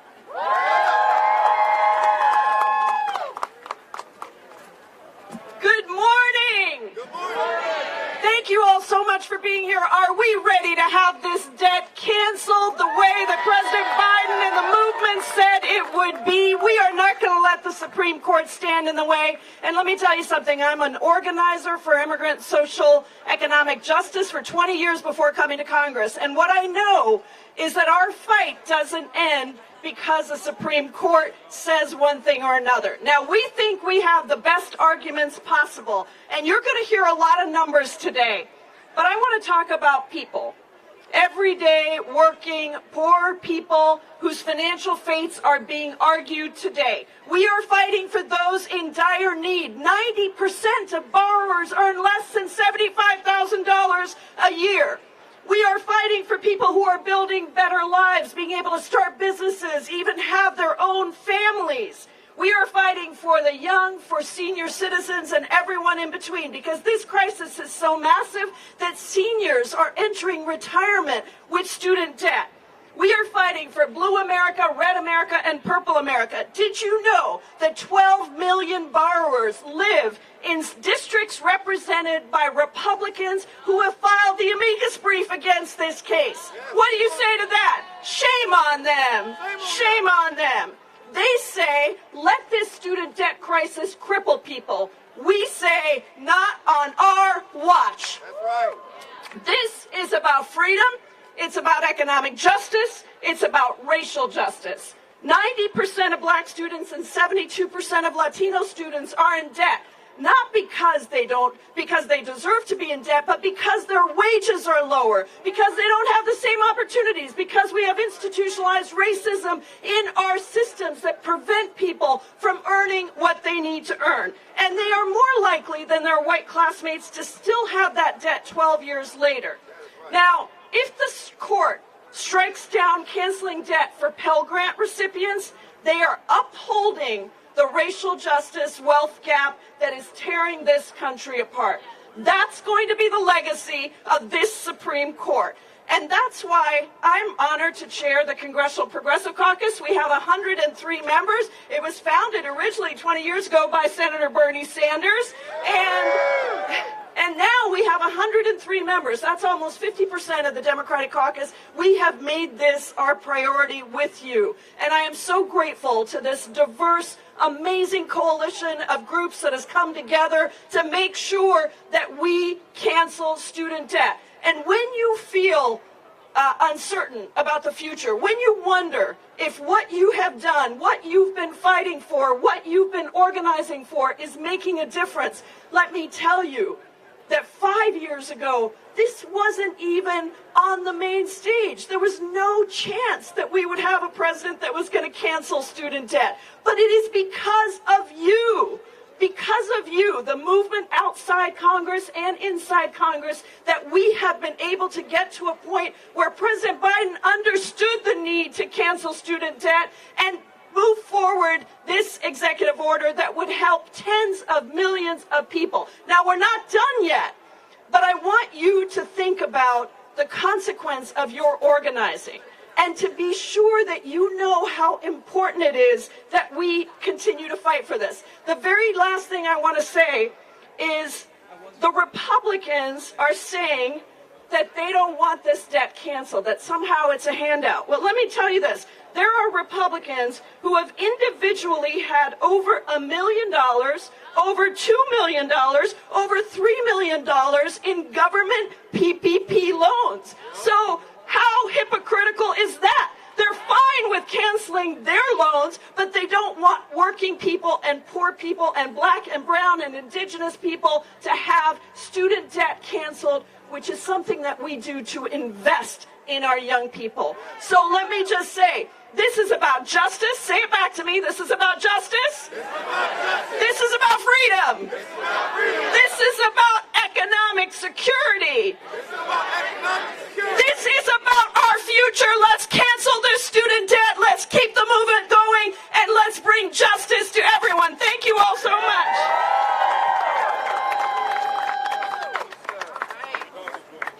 All right. Student debt cancellation is legal. Student debt cancellation is legal. Say it with me. Student debt cancellation is legal. All right, I'm Natalia Abrams. I'm the president at Student Debt Crisis Center. It is our goal to uplift borrower voices, your voices, to make sure that we once and for all end the student debt crisis. And I want to thank all the groups here, especially my wonderful team that's behind me, NAACP, Young Invincibles, Student Borrower Protection Center. It's amazing to see you all here. And just to get into legal, beyond legal, it is moral. It is just. It is the right thing to do.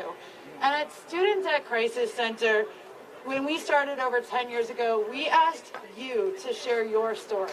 And thousands of you shared your story. And I can remember being in a hotel room in New York in 2011, just reading the countless stories that were heartbreaking and gut-wrenching. And I knew that I had to dedicate my life to this.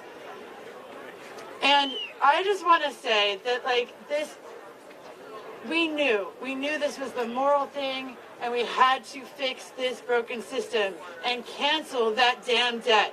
And for years, advocates and borrowers have been demanding that people with student debt get a seat at the table.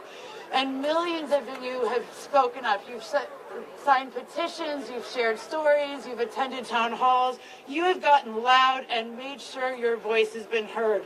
And it's because of you that we are all here to fight for student debt cancellation. And let's fast forward to last August 2022, the year that the President of the United States canceled student debt, the year that borrowers finally got to see their government fight for them. But now, because of partisan influences, we are here at SCOTUS, and we shouldn't have to be here. And yet again, we are seeing dreams deferred and the President's plan on hold. And the biggest difference between when I started and today is how many leaders and advocates and borrowers are on our side. The President of the United States is on our side. Right now behind me, the Department of Justice is fighting for you all, is fighting for borrowers. I never would have expected that a decade ago. 40 million people, 40 million will benefit from this plan. People from big cities, from rural communities, young and old, black and brown, will benefit from this plan, and it shouldn't be held up. Let's be clear, all Americans will benefit from student debt cancellation. It should have been done. This should be over. Borrowers should have already received their debt cancellation.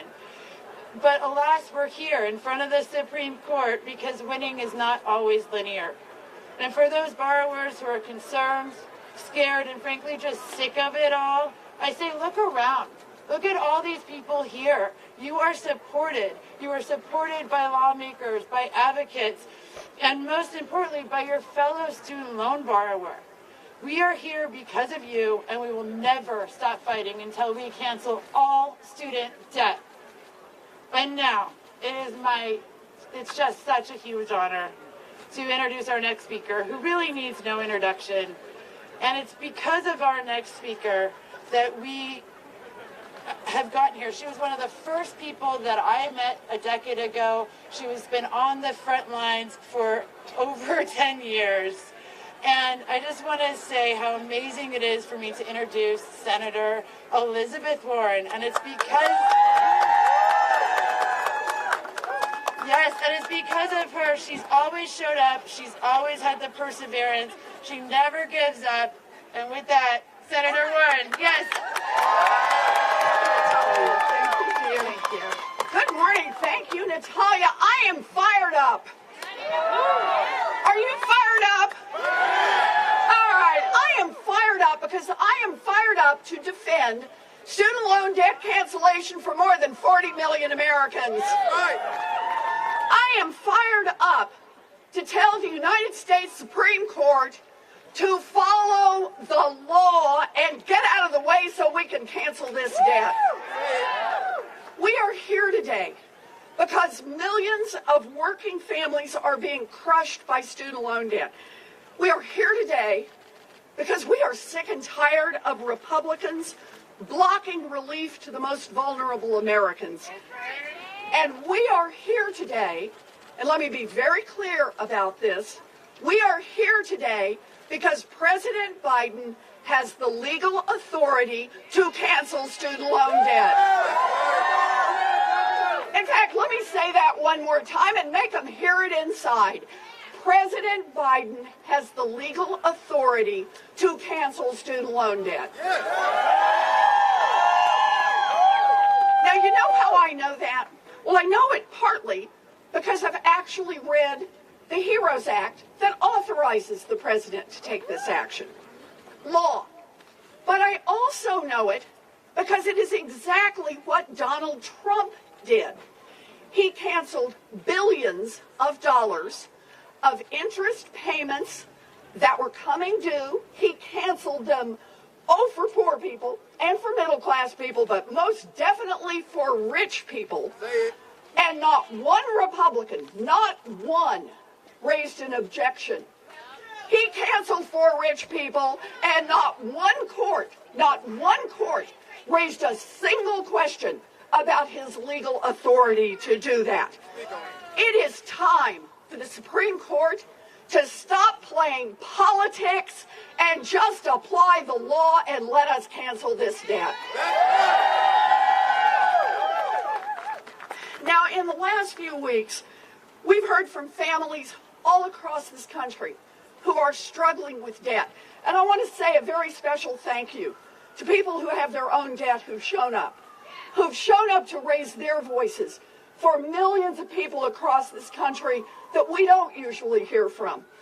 We hear from people now who borrowed money when they were in school 5 years ago, 15 years ago, 25 years ago. They've made payments and payments and payments, and today they owe more money than they originally borrowed. That's not right, and that is why we are in this fight. We've heard from the people who are paying and paying and paying, and they've done the numbers. They believe that they will be paying student loan debt until they die. That is not right, and that is why we are in this fight. And we are hearing from people who were not born rich, but whose big sin was to try to get an education. It is not right to deny people education because they were not born into rich families, and that is why we are in this fight. We will fight back. We will help these people. President Biden has issued the order. We just need the Republicans and the Supreme Court to stop playing politics with people's lives so that debt cancellation can go through.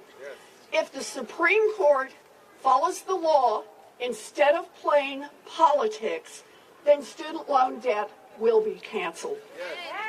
We have come a long way, and I am grateful to all of you for your hard work getting us to this point. Without you, the idea of debt cancellation would have died a long, long time ago. But you, every one of you, you fought for what is right. So I'm here with one big ask, and that is no matter what happens, stay in this fight. That's right. This is a righteous fight, and we cannot let a Supreme Court that is an extremist court take away the opportunity for millions of Americans to have a little racial justice, a little economic justice, a little opportunity to build more secure futures going forward. It is an honor to fight alongside all of you in this fight, and I am in it all the way. Thank you all. Thank you. Thank you.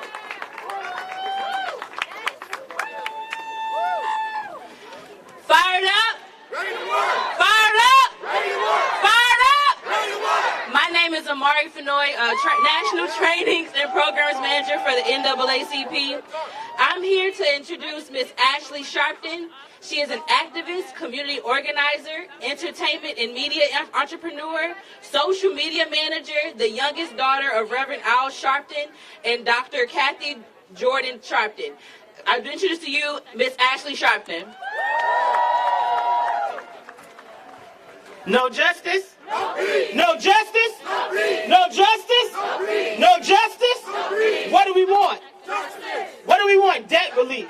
What do we want? Debt relief. What do we want? Debt relief. When do we want it? Now. When do we want it? Now. What do we want? Debt relief. What do we want? Debt relief. When do we want it? Now. When do we want it? Now. My name is Ashley Sharpton, as you just heard. I'm here representing the National Action Network, which was founded by my father, Reverend Al Sharpton, in 1991. I bring greetings from Reverend Al Sharpton, and I bring greetings from New York City. Yes, we have a D.C. chapter. So no, we did not have to show up today from New York City. But we wanted to it was important to us to be here to make this statement. Yes, we've been all over the globe. Just in this year, 2023 alone, fighting against police reform, fighting for police reform, fighting against police brutality, fighting in the name of Tyree Nichols, fighting to protect Black history. In Black History Month, it's a shame that the hashtag is going around that Black history is American history. It's shameful. But all of those issues are just as important as student debt relief. That's why it's important for us to be there today. And when our young people, which I represent, I founded National Action Network Youth Huddle 9 years ago. And our young people were the ones who brought this rally to my attention. So I want to salute Young Invincibles for your leadership. I want to salute NAACP for your leadership. And I want to salute everybody out here that's in coalition for your leadership. We are the ones that we've been waiting for. Yesterday, I stood at the White House with President Biden, who was part of the reason why we're here today, and I want to salute him for making this step. But we need to put more pressure on everybody.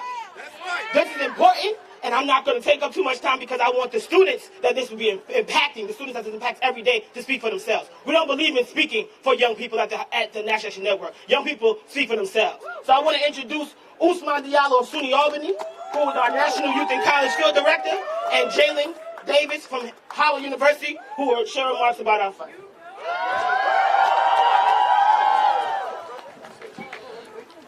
Hello, y'all. New York in the building? I said, is New York in the building? No justice? No peace. No justice? No peace. Good morning, students, organizers, parents, and fellow comrades. My name is Usman Diallo. I'm a political science major at SUNY Albany and a proud representative of National Action Network. I currently serve as the National Youth and College Field Director. Some may look and say, why did he start off with no justice, no peace? And to them, I'll tell them that student loan debt is also a civil rights crisis. That's right. I'll tell them that student loan debt is a civil rights crisis. We are failing to acknowledge. Second, it is because student loan debt is an issue that affects not just students, but parents, grandparents, and to that we say shame. Shame. Shame. The majority of people burdened by it is Black and brown people, and this was not done by accident. This was done through legislation. This was done through them taking us in practices that we belong in. Many of us, we are the first in our family to pursue higher education. To me, my family don't know what a FAFSA is. They don't know what a Common App is. They don't know what student debt is because they came here to achieve the American dream. So we thought we did that through higher education. But I didn't know higher education means lower wages. I didn't know that higher education means higher student loan debt. They increase our tuition and our bills, but they decrease what we get paid. They increase the burdens that's on students, but they don't help alleviate that. And to that we say to these Supreme Court justices, it is time to do what's right. It is time to not just stand on politics, but to stand on what you believe in. The issue today is whether President Biden has a legal right to cancel student debt under the HEROES Act. And to that we say yes. But there's people out there that believe a national crisis didn't happen. They believe that COVID was fake news. So how can we reason with them? How can we turn the Supreme Court into the People's Court? Because for far too long now, it seemed like we are not moving in the right direction. And to see so many young people here, I want to acknowledge y'all, and I want y'all to give yourselves a round of applause. No justice? No peace.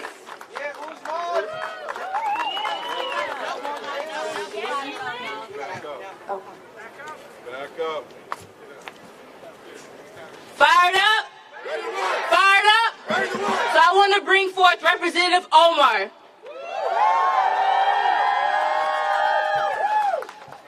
Well, good morning, everyone. How y'all feeling? So the question today is, does the President of the United States have the power, the legal right to cancel student debt? To that we say, yes.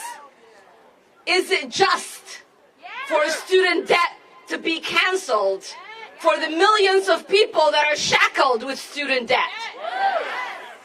Is it just for us to look at the problem of student debt through a racial justice lens? Is it just for us to look at the student debt crisis as an economic problem in this country? In 2016, I ran for office on the promise of fighting to cancel student debt.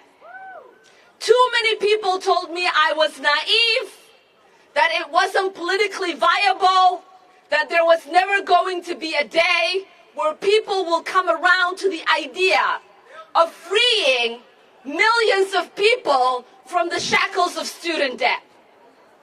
I knew then that it was the right cause to fight for. And millions of people across this country have now come to the realization that yes, it was the right cause to fight for. Millions of young people showed up in 2020 election to say, yes, we want a student debt cancellation. All of you rallied around this country to try to make sure our president, who at the time was hesitant, would finally realize that this was not just a politically viable thing, but it was the right thing to do. That's right. And after we got the president to sign the executive order canceling student debt, bringing hope and promise to millions of people who have been begging, marching, what did the Republicans do? What they always do is snatch hope from the American people. And so now they want this radicalized extremist Supreme Court to take away the hope that the President of the United States has given those of us who have been rallying for this cause. Regardless of what happens today, we are not going to stop. We are not going to rest until every single person who has student debt is freed from that and is able to have opportunity in this country. So thank you so much for being here. Thank you for being in this fight. It is an honor to stand alongside you all.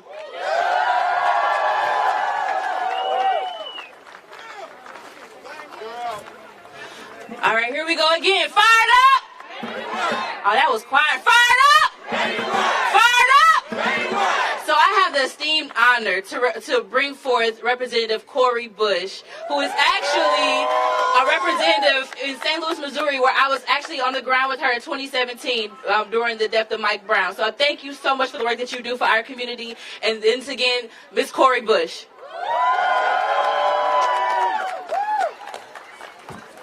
Hey, hey. So I'm out here with my activist family, huh? So let me first start by saying thank you to every single person who is out here joining us today and this for this historic gathering on the steps of the U.S. Supreme Court. But let me shout out those who slept out here last night on these steps. I know a little something about sleeping on the steps of federal buildings. So let me shout you out because you didn't have to stay out here to show that this is something that each and every person needs, and you're willing to put your bodies on the line to bring it about. You're willing to step up and speak out for somebody that you don't even know. So thank you. We're standing here today, and I'm standing here today to represent the over 40 million borrowers, including 144,000 in my own district, Missouri's 1st district, who need that student debt relief now. The people of our country have been promised this life-saving change, this life-changing debt relief. Our president is attempting to deliver that. He's attempting to deliver on the promises that he made, and he can't do it alone. That's why we're here. That's why you're here. That's why you traveled from far and wide to make sure that people know that we won't stop this fight, and they can't silence us. They can't shut us up. They don't even know how to shut us up because we stand strong. We know how to fight. The fight is in every single one of us, and so that's why we're here. The thing is this.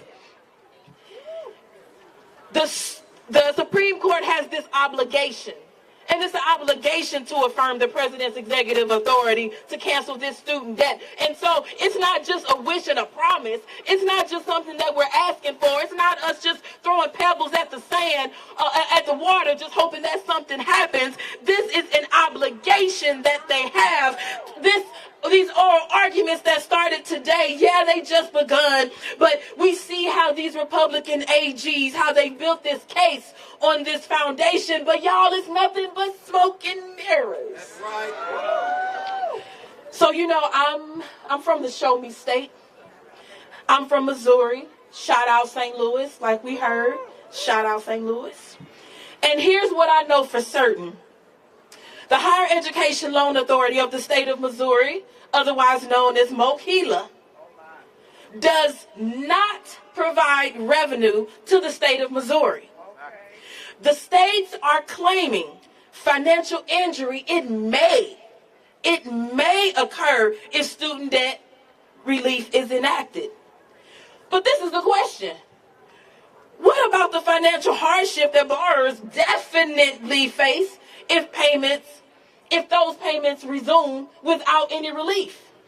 Why don't we have lawmakers who care enough? What about SCOTUS? Why can't we get Supreme Court justices who see this and care? Well, that's why we're here. So for some people, and we're here speaking up for those folks, not knowing if you have to pay a $500 payment coming up in June, it also means not knowing if you'll be able to pay your rent, if you'll be able to put food on the table, if you'll be able to pay your child care. It means not knowing if you can get the clothes needed. It is harmful to our communities, and so we speak up and we say enough is enough, and not today. So let me ask you, and I need to hear your response. Are the profits of a student loan servicer more important than the people's lives? Is state tax revenue, which is what they're claiming, is it more important than people staying housed and fed? Should a far-right Supreme Court stop over 40 million borrowers from receiving student debt relief? I agree. It ain't right. Biden's student debt relief, his student debt relief plan, it takes significant steps to reducing the racial wealth gap. And I'm going to address that. We know that black borrowers, specifically black women, carry the heaviest student debt burden. We know that black women already struggle with wage discrimination. We earn on average 58 cents for every dollar a white man earns. That ain't right. Historically low pay combined with high rates of student debt relief means financial devastation for black and brown borrowers, and we see it every day, and they say that's okay, but that ain't right. So I'd like to share for a moment, and I'm about to wrap up, but you brought a preacher and a politician to the mic. So I'd like to take a moment to share a little bit of my own personal story, particularly my story with MoveOn and other loan providers. After attending nursing school, I was saddled with tens of thousands of dollars of student loan debt. As a nurse and a single mother, raising 2 children, my paycheck, it barely covered my monthly expenses before my loans were taken out. I struggled to put food on the table. I risked eviction every single month. So a multi-million-dollar corporation, this student loan servicer, multi-million-dollar student loan servicer, let me say that, including MoveOn themselves, could make an extra few $100s out of my paycheck a month. So when I defaulted on my loans, because my expenses were higher than my wages, my income taxes were garnished. For several years, I was left to raise my 2 babies without receiving the tax benefits needed to help keep them clothed and fed and housed.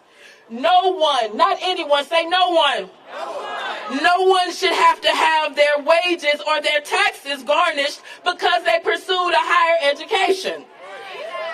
You shouldn't have to choose between student debt or investing in your future. You shouldn't have to choose between student debt or furthering your education. You shouldn't have to choose between student debt or going to school at all. The president has the legal authority to cancel student debt. We demand that debt relief, and we demand it now. The Supreme Court must see through, you gotta see through the falsehoods and look at the facts. Look outside. Look at our faces. Hear our cries. We, on behalf of the over 40 million plus federal student loan borrowers, we demand the Supreme Court uphold the law. Say, uphold the law. Supreme Court, uphold the law. And not the fabrications of the far right. We know that $1.7 trillion debt crisis, this crisis, it won't solve itself. But we, the borrowers, we, the advocates, we, the policymakers, we, the organizers, we, the activists, we, the regular everyday folks of this country, we are united and we are ready to push and push and push and push until we get that delivered and get it delivered now. Thank you.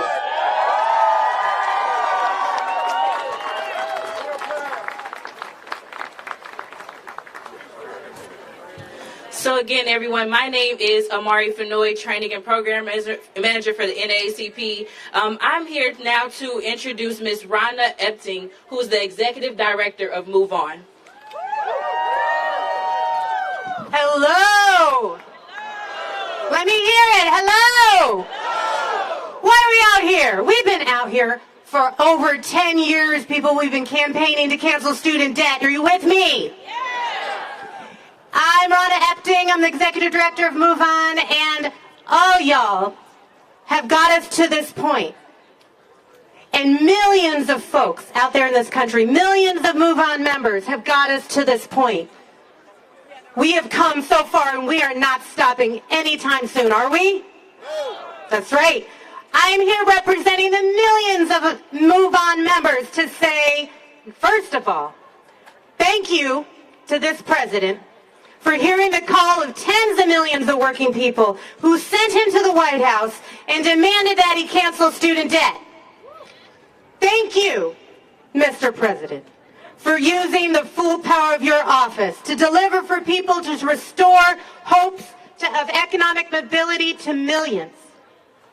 Thank you, Mr. President, for taking on outrageous, unjust, unfair student loan debt in this country. But who made him do that?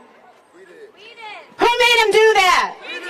He didn't come here to do that on his own. We did. And the millions of folks, the tens of millions of folks in this country, we elected him. We called on him. And he delivered.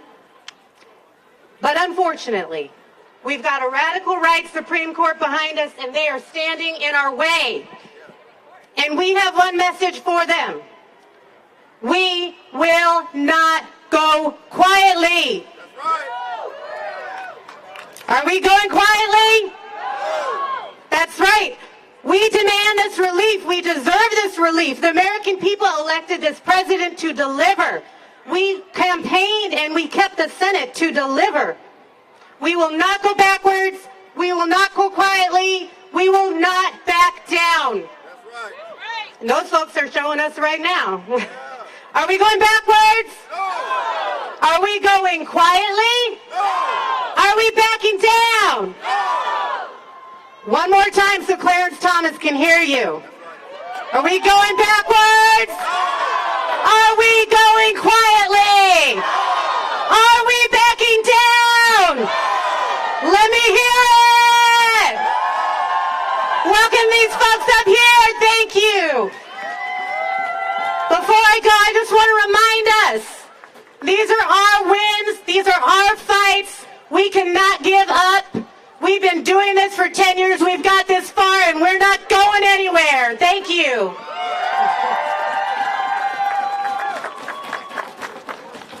Fired up! Fired up! Fired up! So the whole reason we're here is to cancel student debt. So I have the honor of introducing Kiara Palmer. Like most of you, our next speaker is Kiara Palmer, a student loan borrower with over $50,000 in student debt for her master's degree. Kiara understands and empathizes and supports the many Americans rushed by the weight of this debt and stands with all of us as we demand the promised cancellation. Let's have a warm welcome for Kiara. Doing well, thank you. All right, let's do this. It's unconstitutional. It's an abusive use of the executive pen. It's illegal. That is what our opponents tell us about student debt cancellation. But what did they not tell us? It's a lifeline for many Americans on a financial deathbed. It increases wealth and the ability to include major milestones for all of us. It allows advancement for people of color and equity for those of gender disparities. It provides relief for borrowers of all age groups. And lastly, say it with me, it is legal. It is legal. Good morning, trailblazers. Good morning, supporters. Good morning, waymakers of debt cancellation. First of all, thank you for your support, for your work and your efforts. My name is Kiara Palmer, and I am a student loan borrower. I have $53,000 in student loans for a master's degree. But I'm also the proud daughter of Kimberly, a single mom, a first-generation college student, and a student loan borrower as well, with more than $100,000 in loans. Let's take a look at my journey, but before I can do that, I have to look at my mom's journey with student loans.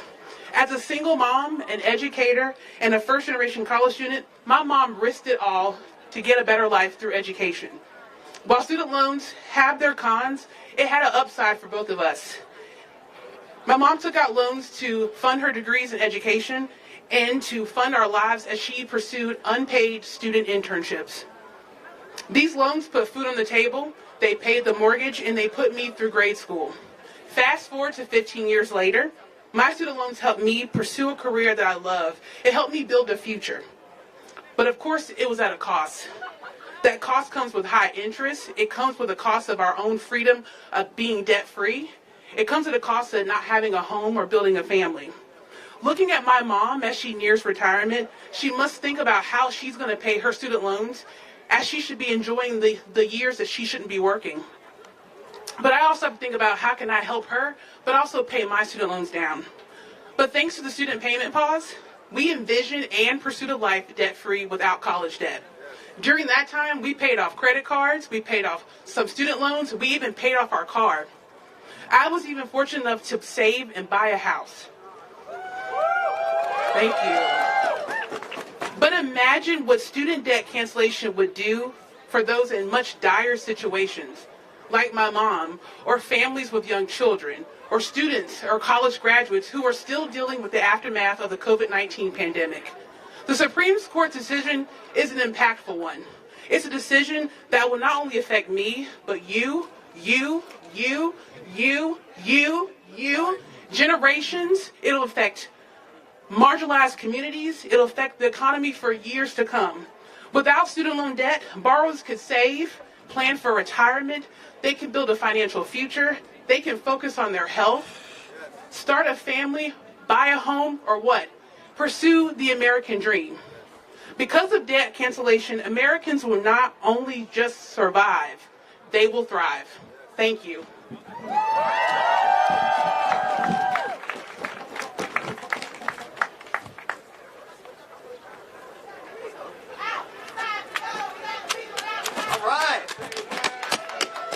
All right, let me hear some noise, guys. I've been here since 6 a.m. My back is killing me. It's cold. So can you help me out? Let's just make some noise for everyone that spoke. Come on. All right, so my job is usually to come up here and talk about why we should cancel student debt. I got a bunch of wonderful speakers who are going to come up and do that for me. So today, I'm here to just hype the crowd up, get y'all energized, so make it easy for me, okay? My name is Cody Hunanian. I am the Executive Director of the Student Debt Crisis Center I'm here because I am an advocate to end student debt, and I'm also a borrower, just like many of you here today. I'm rocking my number right here on my chest because part of us showing up here today is to break the stigma, to not run away from our debt, to own it, and to use it as a source of strength. We are here today because student debt is a crisis. And when there's a crisis, you take action. And the president has taken action, and the only thing that's in our way are the folks in that building right now. That's right. So let's make some noise right now. Let's make sure they hear it. Let's make sure they feel it. And let's make some energy, all right? Now, one more thing before I introduce our first speaker here. I see some folks from Georgia over there. No, Georgia's loud. Got some folks from Ohio over here. There are people from all over the country here today. That is incredible, and I'm just so grateful for everybody. So one more time, let's make some noise, and then I'm going to introduce our speakers here. All right, so first up, it's my great privilege and honor to introduce some folks that are impacted by this crisis and that are ready to share their story, and others that are advocates and fighting alongside us. First up, we've got Ashley Green. Yeah, give it up for Ashley. Ashley Green is the organizing director for Dream Defenders, based in Florida, and founded in the wake of Trayvon Martin's murder, originally focused on ending the school-to-prison pipeline. Now, they're devoted to advancing policies that create society, a good and safe society and life for all of us. Their time in this movement began when they heard from their own supporters and their own stakeholders that were impacted by debt, and uniquely impacted because they were Black and brown Americans. So with that, let's give a warm welcome for Ashley. When I say cancel, you say student debt. Cancel? Cancel? When I say debt-free, you say futures debt-free? Debt-free? All right now, I'm loving it. Thank y'all so much. Hi everybody. My name is Ashley Green, and I come to you today both as a dream defender, but also as somebody who has spent the last decade of their life drowning in a cycle of default, wage garnishment, and housing crisis because I went to get an education. And it is an honor to be here with you on the last day of Black History Month. But I want to spend a moment actually talking about our futures. From the moment Black students arrive in elementary school, we are told over and over and over again that the only way we can have a future is to go to college. And we are fed this narrative so much without realizing that no matter how hard we work, the overwhelming majority of us will have to attend through student loans because college is too damn high to begin with. And that's the trap is set. The same kind of trap that Black sharecroppers got stuck in 100 years ago when they were trying to advance their lives just by tending to the land. The same kind of trap that keeps us from actually having a future and better lives. That keeps us from being able to make choices for where we work, where we live, and the kind of families that we can have. And like people have already said, that ain't right. Black borrowers on average owe more than $25,000 than their white counterparts, are shackled with higher interest rates and higher overall payments, with Black women holding the highest burden of repayment. We have worked so tirelessly for a future that we still can't get to because of these loans. And we demand that the Supreme Court uphold a legal policy to give us a little bit of relief that we know still ain't enough. We demand an end to the student debt crisis and a free and accessible higher education so that no future generation has to live with the burden of student debt. Student debt relief is legal, necessary, and urgent. And we're going to celebrate when the Supreme Court upholds this relief program.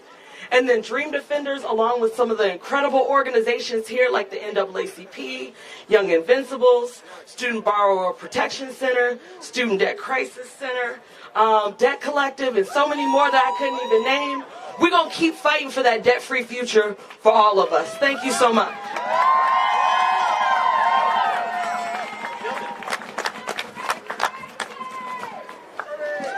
All right. Thank you so much, Ashley. When people share their student debt story, they can actually make a difference. Take a look around. This is the result of that. Sharing stories, taking action. So appreciative. All right. It's my honor to introduce the next guest. We have Chavis Jones, who is the Associate Counsel for the Educational Opportunity Project at the Lawyers Committee for Civil Rights under Law.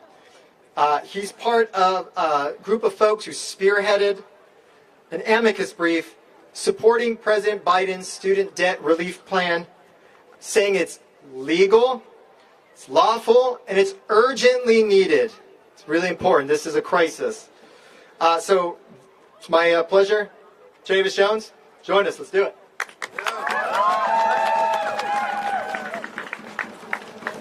Show me what democracy looks like. Show me what democracy looks like. My name is Chavis Jones. I have the privilege of serving as Associate Counsel at the Lawyers Committee for Civil Rights. It was an organization that was founded at the peak of the Civil Rights Movement. We were working to ensure that the movement not only took place in the streets, but that it was taking places in courtrooms.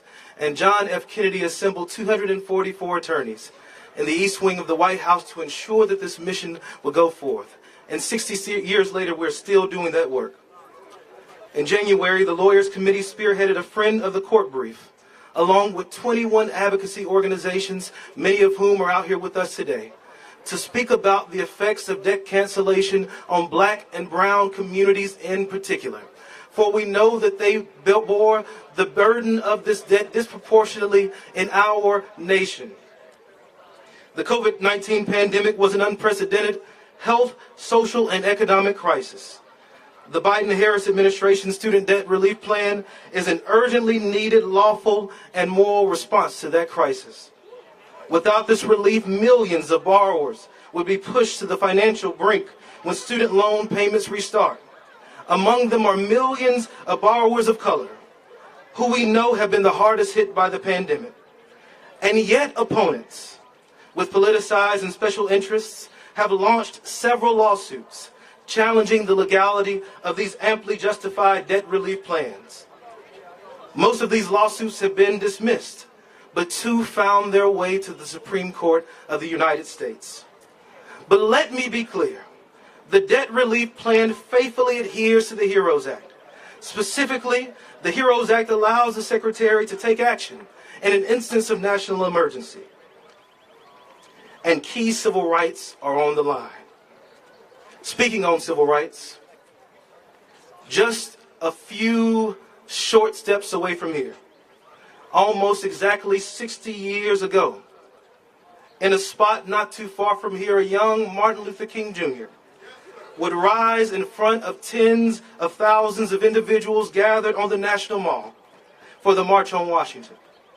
And he would speak these timeless words: brothers and sisters, in a sense, we've come to our nation's capital to cash a check. When the architects of our republic wrote the magnificent words of the Constitution and the Declaration of Independence, they were signing a promissory note to which every single American is to fall heir. This note was a promise that all men, yes, black men and white men, black women and white women, would be guaranteed these unalienable rights of life, liberty, and the pursuit of happiness. It is obvious today that America has defaulted on that promissory note. Insofar as our citizens of color are concerned, instead of honoring that sacred obligation, America has given the Negro people a bad check. A check which has come back marked insufficient funds. Today and in the months to follow, this court has the opportunity to affirm a small deposit into that account, A small deposit that will move millions of black and brown families from a negative to a positive net worth. A small deposit that will provide relief to over 40 million lower income families. A small deposit that will lead to over 50% of Latinx borrowers and 1 in 4 black borrowers having their debt completely eliminated. This is just a small deposit, but it will affect millions who are experiencing life-altering debt, who could now experience life-altering cancellation. Later in that same speech, MLK will go on to say, there are those who are asking the devotees of civil rights, when will you be satisfied? He would say we can never be satisfied as long as the Negro is the victim of unspeakable horrors of police brutality. We can never be satisfied as long as our bodies, heavy with the fatigue of travel, cannot gain lodging in the motels and hotels of this country. We cannot be satisfied as long as the Negro's basic mobility is from a smaller ghetto to a larger one. We can never be satisfied as long as our children are stripped of their selfhood and robbed of their dignity. And there are those who would ask those of us assembled today, when will you be satisfied? Will you be satisfied if this court upholds the student debt cancellation plan? No. Will you be satisfied if even $10,000 is canceled? No. Will you be satisfied if the full $20,000 is canceled for those with Pell loans? No. We will not be satisfied until the promise of education is fulfilled for every child, every adult, every person in every community and neighborhood across America can pursue this promise without fearing that they will be shackled with student loan debt for the rest of their days. We will not be satisfied until access to education and financial freedom are fully available to the descendants of enslaved folks who toiled in fields all day, yet illegally sought to teach themselves to read by candlelight during the night, while praying for children and grandchildren who could someday sit in classrooms. We will not be satisfied until the promise of education is widened to the children and grandchildren of those who traveled for days, weeks, and months to reach our southern borders, while holding on to the dream and idea of an America in which access to opportunity was open to all. We will never be satisfied as long as there are attempts to erase the history of marginalized folks in this country by banning critical race theory, African American studies, and narratives that tell the honest truth about our nation. We will never be satisfied until America lives up to its promise, until debt-financed education is no more, and access to education is available to every citizen who wishes to pursue it. We will never be satisfied, irrespective of the outcome of today, and until education is available for all of our tomorrows. We are not satisfied, and we will not be. Thank you.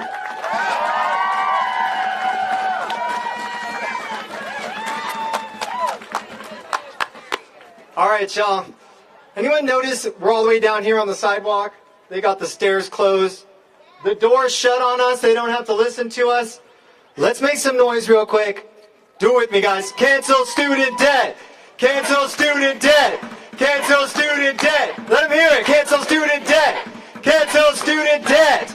Cancel student debt. Hey, there you go. Cancel student debt. All right. All right, we've heard. They won't shut up. All right, love it, love it, love it. Okay, we've heard a few folks today say something that's really important.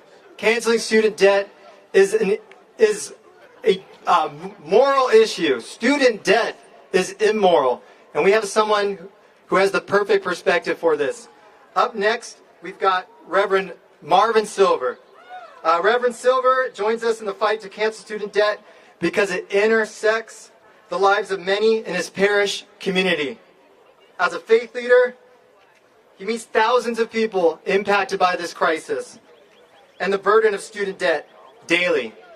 He believes that debt relief is necessary for the economic health of communities, not just in his parish, but across the country. So let's give him some noise. Welcome, Reverend Silver.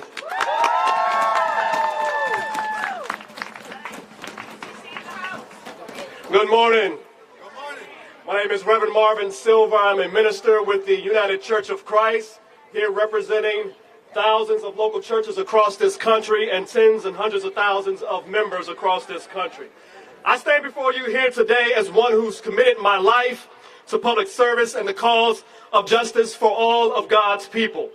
I'm standing here today to fight with the more than 44 millions of student loan borrowers with more than 1.6 trillion in student loan debt.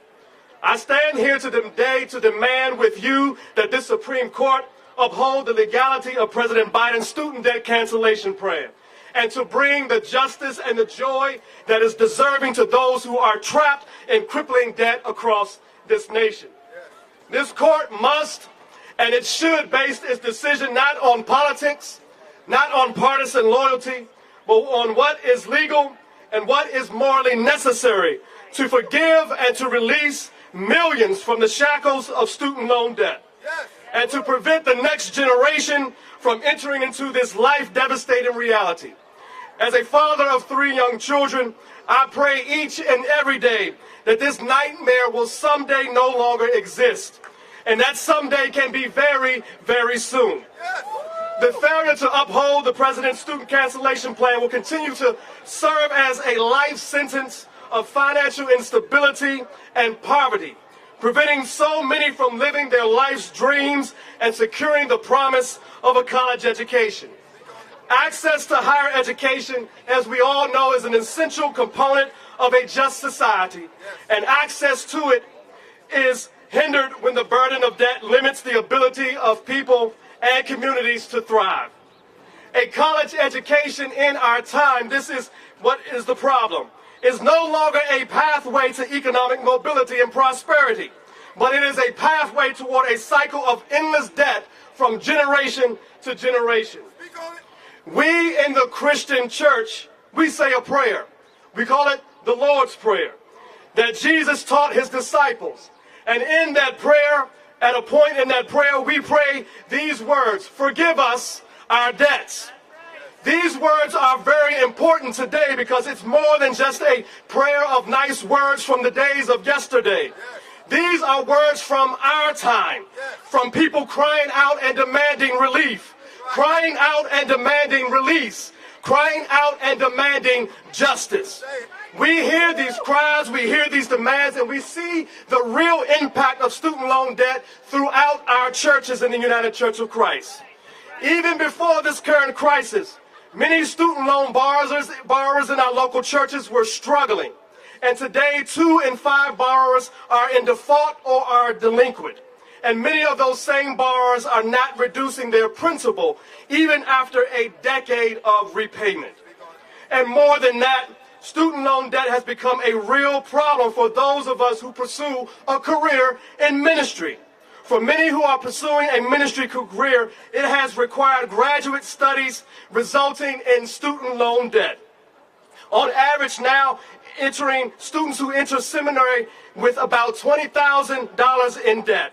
And those who happen to get a Master's of Divinity degree, they graduate with an average of $54,000 in student loan debt.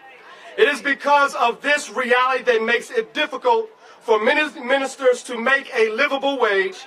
This is a huge problem that must be tackled, and it is taking a spiritual and psychological toll on clergy all across this country. It is at this time, at this moment, because of these harsh realities, that what is needed now is what we call a biblical debt jubilee. What is a jubilee, you may ask? It is relief, a releasing, a fresh start for those from the bondage of debt. It is forgiveness. Jubilee ensures justice for the poor and protects future generations, ensuring that their life's dreams and purpose would not be doomed. Jubilee provides a built-in deterrent against the sins of greed and oppression. It is this biblical principle that is at the heart of Jesus' ministry, and that he declared as part of his earthly ministry to proclaim the year of God's favor. Well, you know what? I believe that year can be right now, and we can make Jubilee possible with our ongoing cries and demands of this court to forgive us our debt. Can you say that with me? Can you raise your voice and shout out loud so they hear us? Forgive us our debts. Forgive us our debts. Forgive us our debts. Forgive us our debts. Thank you.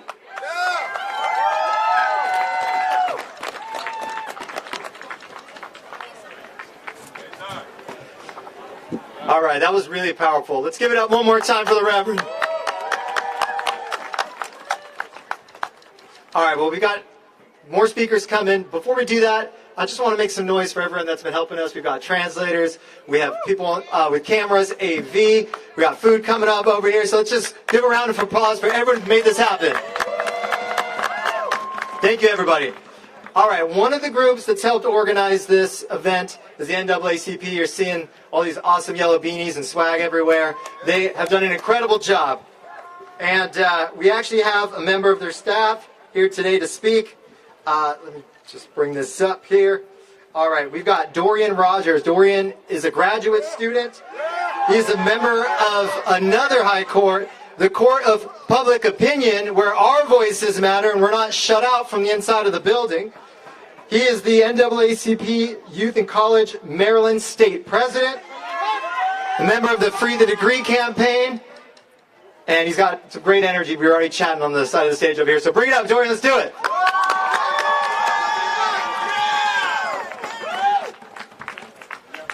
Good morning.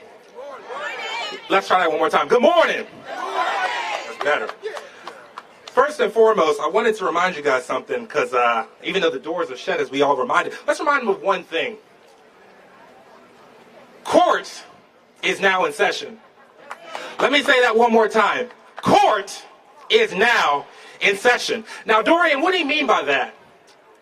Yes, we're talking about the People's Court right behind us, but there's also one more court that we cannot forget, as it was just mentioned. That is the Court of Public Opinion. And today, I'm here alongside many of you guys, Marylanders, members of different organizations, Americans, and agents of social change, to remind us that it is not only constitutional, but this is the investment to lay the foundation for the next generation.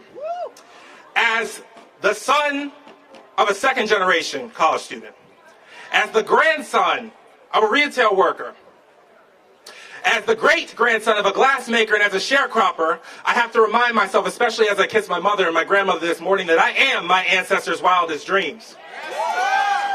And again, that is because, and it wasn't for them, I would not be here. And so, as we are continuing to amplify the voices to remind our justices that it is not only constitutional, we are doing this work to, again, lay the foundation for the next generation. And so, for the justices that are hearing oral testimonies, we hear opposition that says this is a part of the woke agenda. But we don't hear about what keeps millions of borrowers woke at night. What keeps millions of borrowers woke at night is the question of how they're going to put food on the table because they have to pay off their college debts.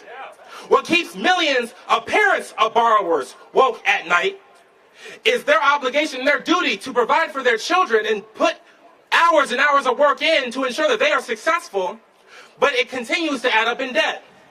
What continues to keep Americans woke at night is what are they going to do given their passion to teach, to serve in the medical field, and most importantly, ensure that our democracy, which is by the people, for the people, is most importantly moving with the people. And so when we're here today, I want you guys to remember one thing. We talk about judicial review, especially when we talk about Marbury v. Madison, and you can tell I'm an educator, and I told my students that I was going to be out here and my colleagues, so shout out to them. But I am also a DoorDash driver as well, so I do two jobs to pay off student debt. But I do it not just because of black excellence, because that is 364 days a year, but I do it because the mission doesn't just end after my debt is canceled. The mission continues as we work to cancel the intersectionality of student debt. Not just gender, not just sexual orientation, not just disability, but everyday people. Because when I was young, I was reminded by an individual, a president, that ordinary people do extraordinary things. And so the fact that you're out here tonight shows that we, the people, are going to remind our courts that we cannot function without the people.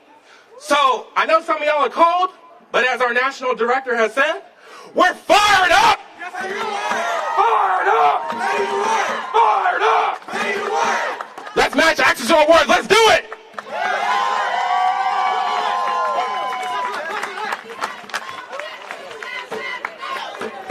Yeah, that's great energy, Dorian. Thank you so much. Thank you so much. Give it up for Dorian! All right, one of the great things and a great privilege from today is I've been bumping into so many people that have been part of this movement for so many years. And one of our great allies in this space is Rakeem Brooks. Rakeem is the president of the Alliance for Justice, an organization dedicated to fighting for a fair judiciary that reflects our country's diversity. And he has been a longtime advocate in the movement for student debt cancellation. It's my honor. Welcome, Rakeem Brooks.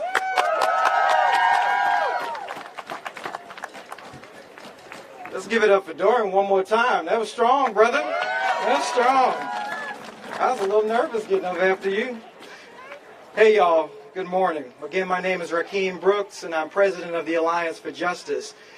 This fight is personal to me. I want to know from all of you, how many of you are the first people in your family to go to college? Present. All right? But here's the question. Were you the first person in your family who deserved to go to college? No. I know I wasn't. My grandmother was brilliant, but she was poor, so she never got the chance to go to college. My mother and father made it a step further. They enrolled in community college and stayed for as long as they could until they could no longer afford it. At least 2 generations of my family were never outfitted with the opportunities they deserved in spite of their talent and ambition.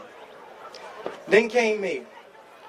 Half their ambition and even less of their talent and good looks, I might say, but 100% of their dreams and their hopes. I remember receiving the admissions letter and I could see the shame in their eyes.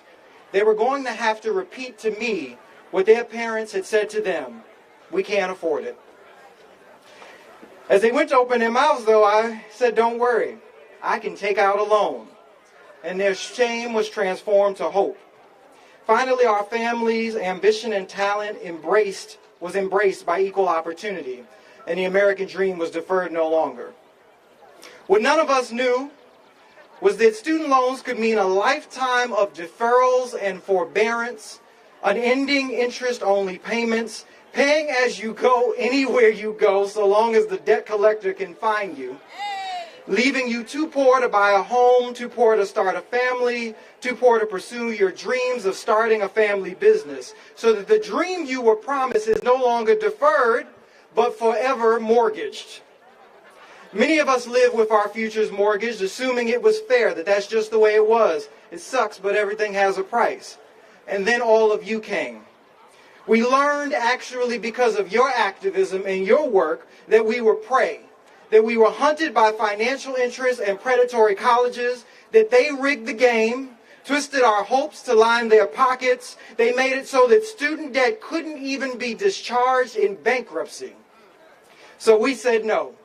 You said no. Rather than keep paying, letting other people's mortgage their future, we said this isn't right. America promises opportunity, education promises hope. Loans are meant to be a path to liberation, not a road to servitude. We said we deserve better, and we made the case, fair and square, to our government that they could afford to cancel student debt. President Biden heard us. More than that, he acted because of us. He used the power granted to him to cancel student debt. Middle-class Joe stood up for the middle class. He stood up for the American dream. So why are we even here? That should be the end of it. The people who brought these cases have no right to be here. Trump-appointed judges let this case get too far. So we're here to tell the justices of our Supreme Court, you can't afford to strike down student debt. Because we know the difference between law and politics. We know because student debt cancellation was our political victory, won through petitions, through lobbying, through organizing, and so much more. And it can't be swept away by a court's decision. We're here to remind them that they had better stop because we won't stop. Education is the cornerstone of our democracy, so we can't afford to stop. not until every person living under our flag can afford to go to college. Until then, we'll keep fighting until every single dollar of student debt is canceled, every single one, no matter what they do. And when that day comes, when all the debt is canceled, when we win, and we will win, we'll come back here and we'll look them in the face and tell them, we told you you couldn't afford to do this. We told you not to play politics with our future. The American dream still lives, and because of us, everyone can afford it. Thank you.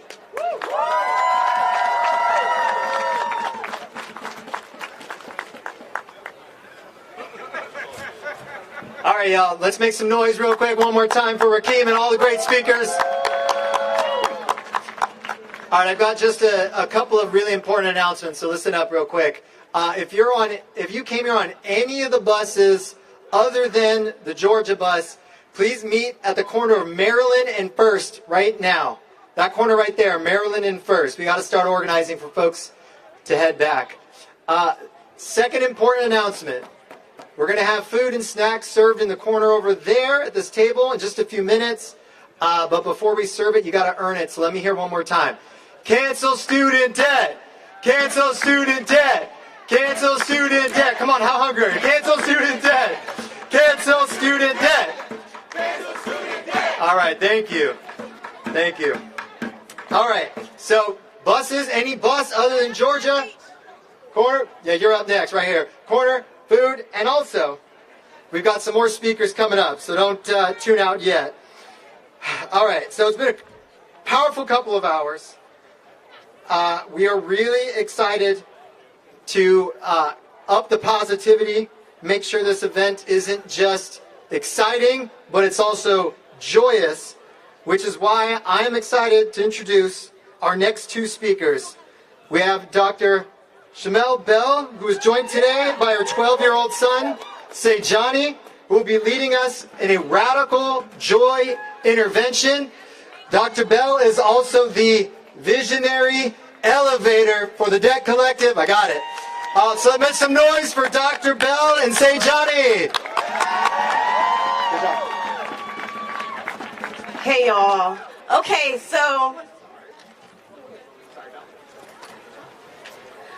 I'm Dr. Shamel Bell, mother of Sejani, this brilliant 12-year-old critical thinker next to me that I have homeschooled since kindergarten. And even though I am an educator, a full-time lecturer at Harvard University, come on, I cannot in full faith expect my son to follow my path of pursuing higher education, which left me $250K in student loan debt. I was lied to. I was sold a myth that in society, once I got my PhD, then I would be able to have upward mobility, that the floodgates to generational wealth would be opened up to me and my son. That was a lie. I'm not paying $250K back. I need reparations. I've forgiven myself. So y'all need to not forgive me, y'all need to cancel it, and cancel it for all. I am from South Central Los Angeles, where the roots of the student loan debt crisis began. The place where the very radical intellectuals I look up to became the origin of Governor Ronald Reagan's villain story. You know, once student activists and black and brown students enrolled in higher numbers. My uncle once told me that the cemetery is where most dreams are. Can y'all hear me? The cemetery is where most dreams are. And that's where the dreams go to die. I never forgot that. And now I am a collector of dreams. Using my favorite book, Freedom Dreams by Robin D.G. Kelley, as co-choreography, I advocate for you and my students to show up for yourself and your dreams. Those without debt, they get to dream more. They get to take risk and fail. They get to try again. But black women like myself, we are not given the audacity to be mediocre. We're not given the audacity to dream. especially if you are not neurotypical or able-bodied, right? So today, student debt is nearly $2 trillion. It is a $2 trillion debt crushing 45 million people, highlighting guilt and shame as a tactic and method of control. Guilt and shame is used to control, right? So my son helped me co-write this, so he told a joke that he wants me to say, right? So while preparing this speech alongside me, my son made the joke, the right-wingers are saying, Biden, are you sure you want to cancel the student debt? I mean, if we do, we will have one less finger to control the people with. And I was like, man, that immediately brought to mind a chilling image of their fingers across our necks, choking our ability to live a stress-free life, with debt impeding our ability to dream. So say, Johnny, come here.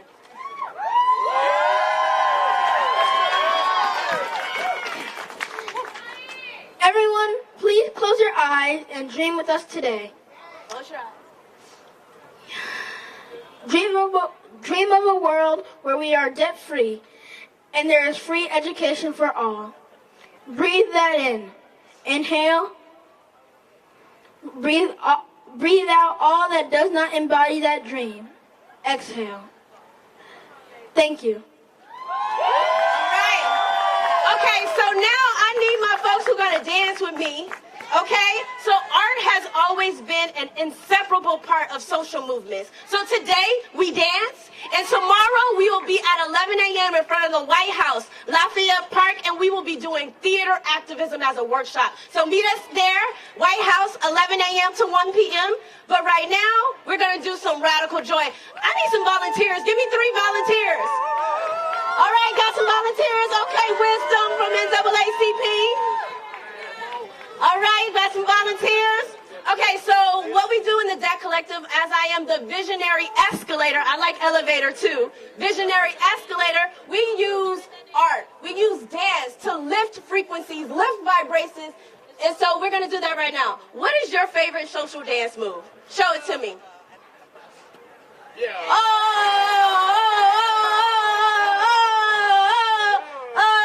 Okay, so what do you want to call that? She calling my, cause we're gonna follow it after her. So what's your, come up here? What's your dance move? Get it, Kim. It's a TikTok dance, y'all. It's a TikTok dance, okay? So show us it. So it goes. And she calling my, like, hold on. Oh, she trying to all of my trap phone. Up, down, up, head around. Okay. Out. Oh, that's a lot. Out. Okay. Let's do the first time. Okay, what is it again? Everybody, let's do it. And she calling my, like, hold on. She trying to, all in my trap phone. Okay. All right. So one more time. Just go hit, out, hit, up, down, head around. Okay. Yeah, that's what I did. All right, what's your favorite dance move? Come on, baby, come up here. Hey y'all. Okay, yeah. I like. What's my favorite dance? I don't know. I didn't hear that. Shake that. You know, that's a good one right there. Okay, everyone. But if you ain't got no rhythm, like everybody can't do. Everybody, you gotta have real rhythm. We got rhythm. We gonna say in 5, 6, 7, 8. Okay. All right, I like it. All right, who we got? What's your favorite dance move? I'm a little old school, so you know you gotta be.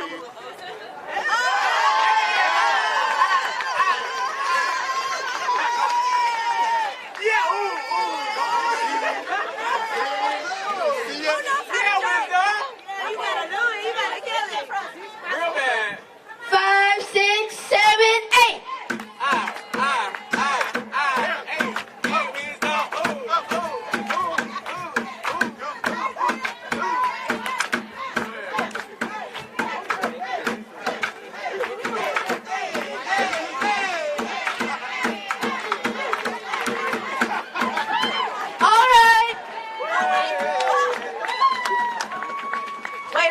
40, y'all, because you know my knees. All right, thank y'all for dancing with us. We're out of time. See you tomorrow at the White House, Lafayette Park, 11 a.m. We the liberated people of the debt collective. All right, everybody.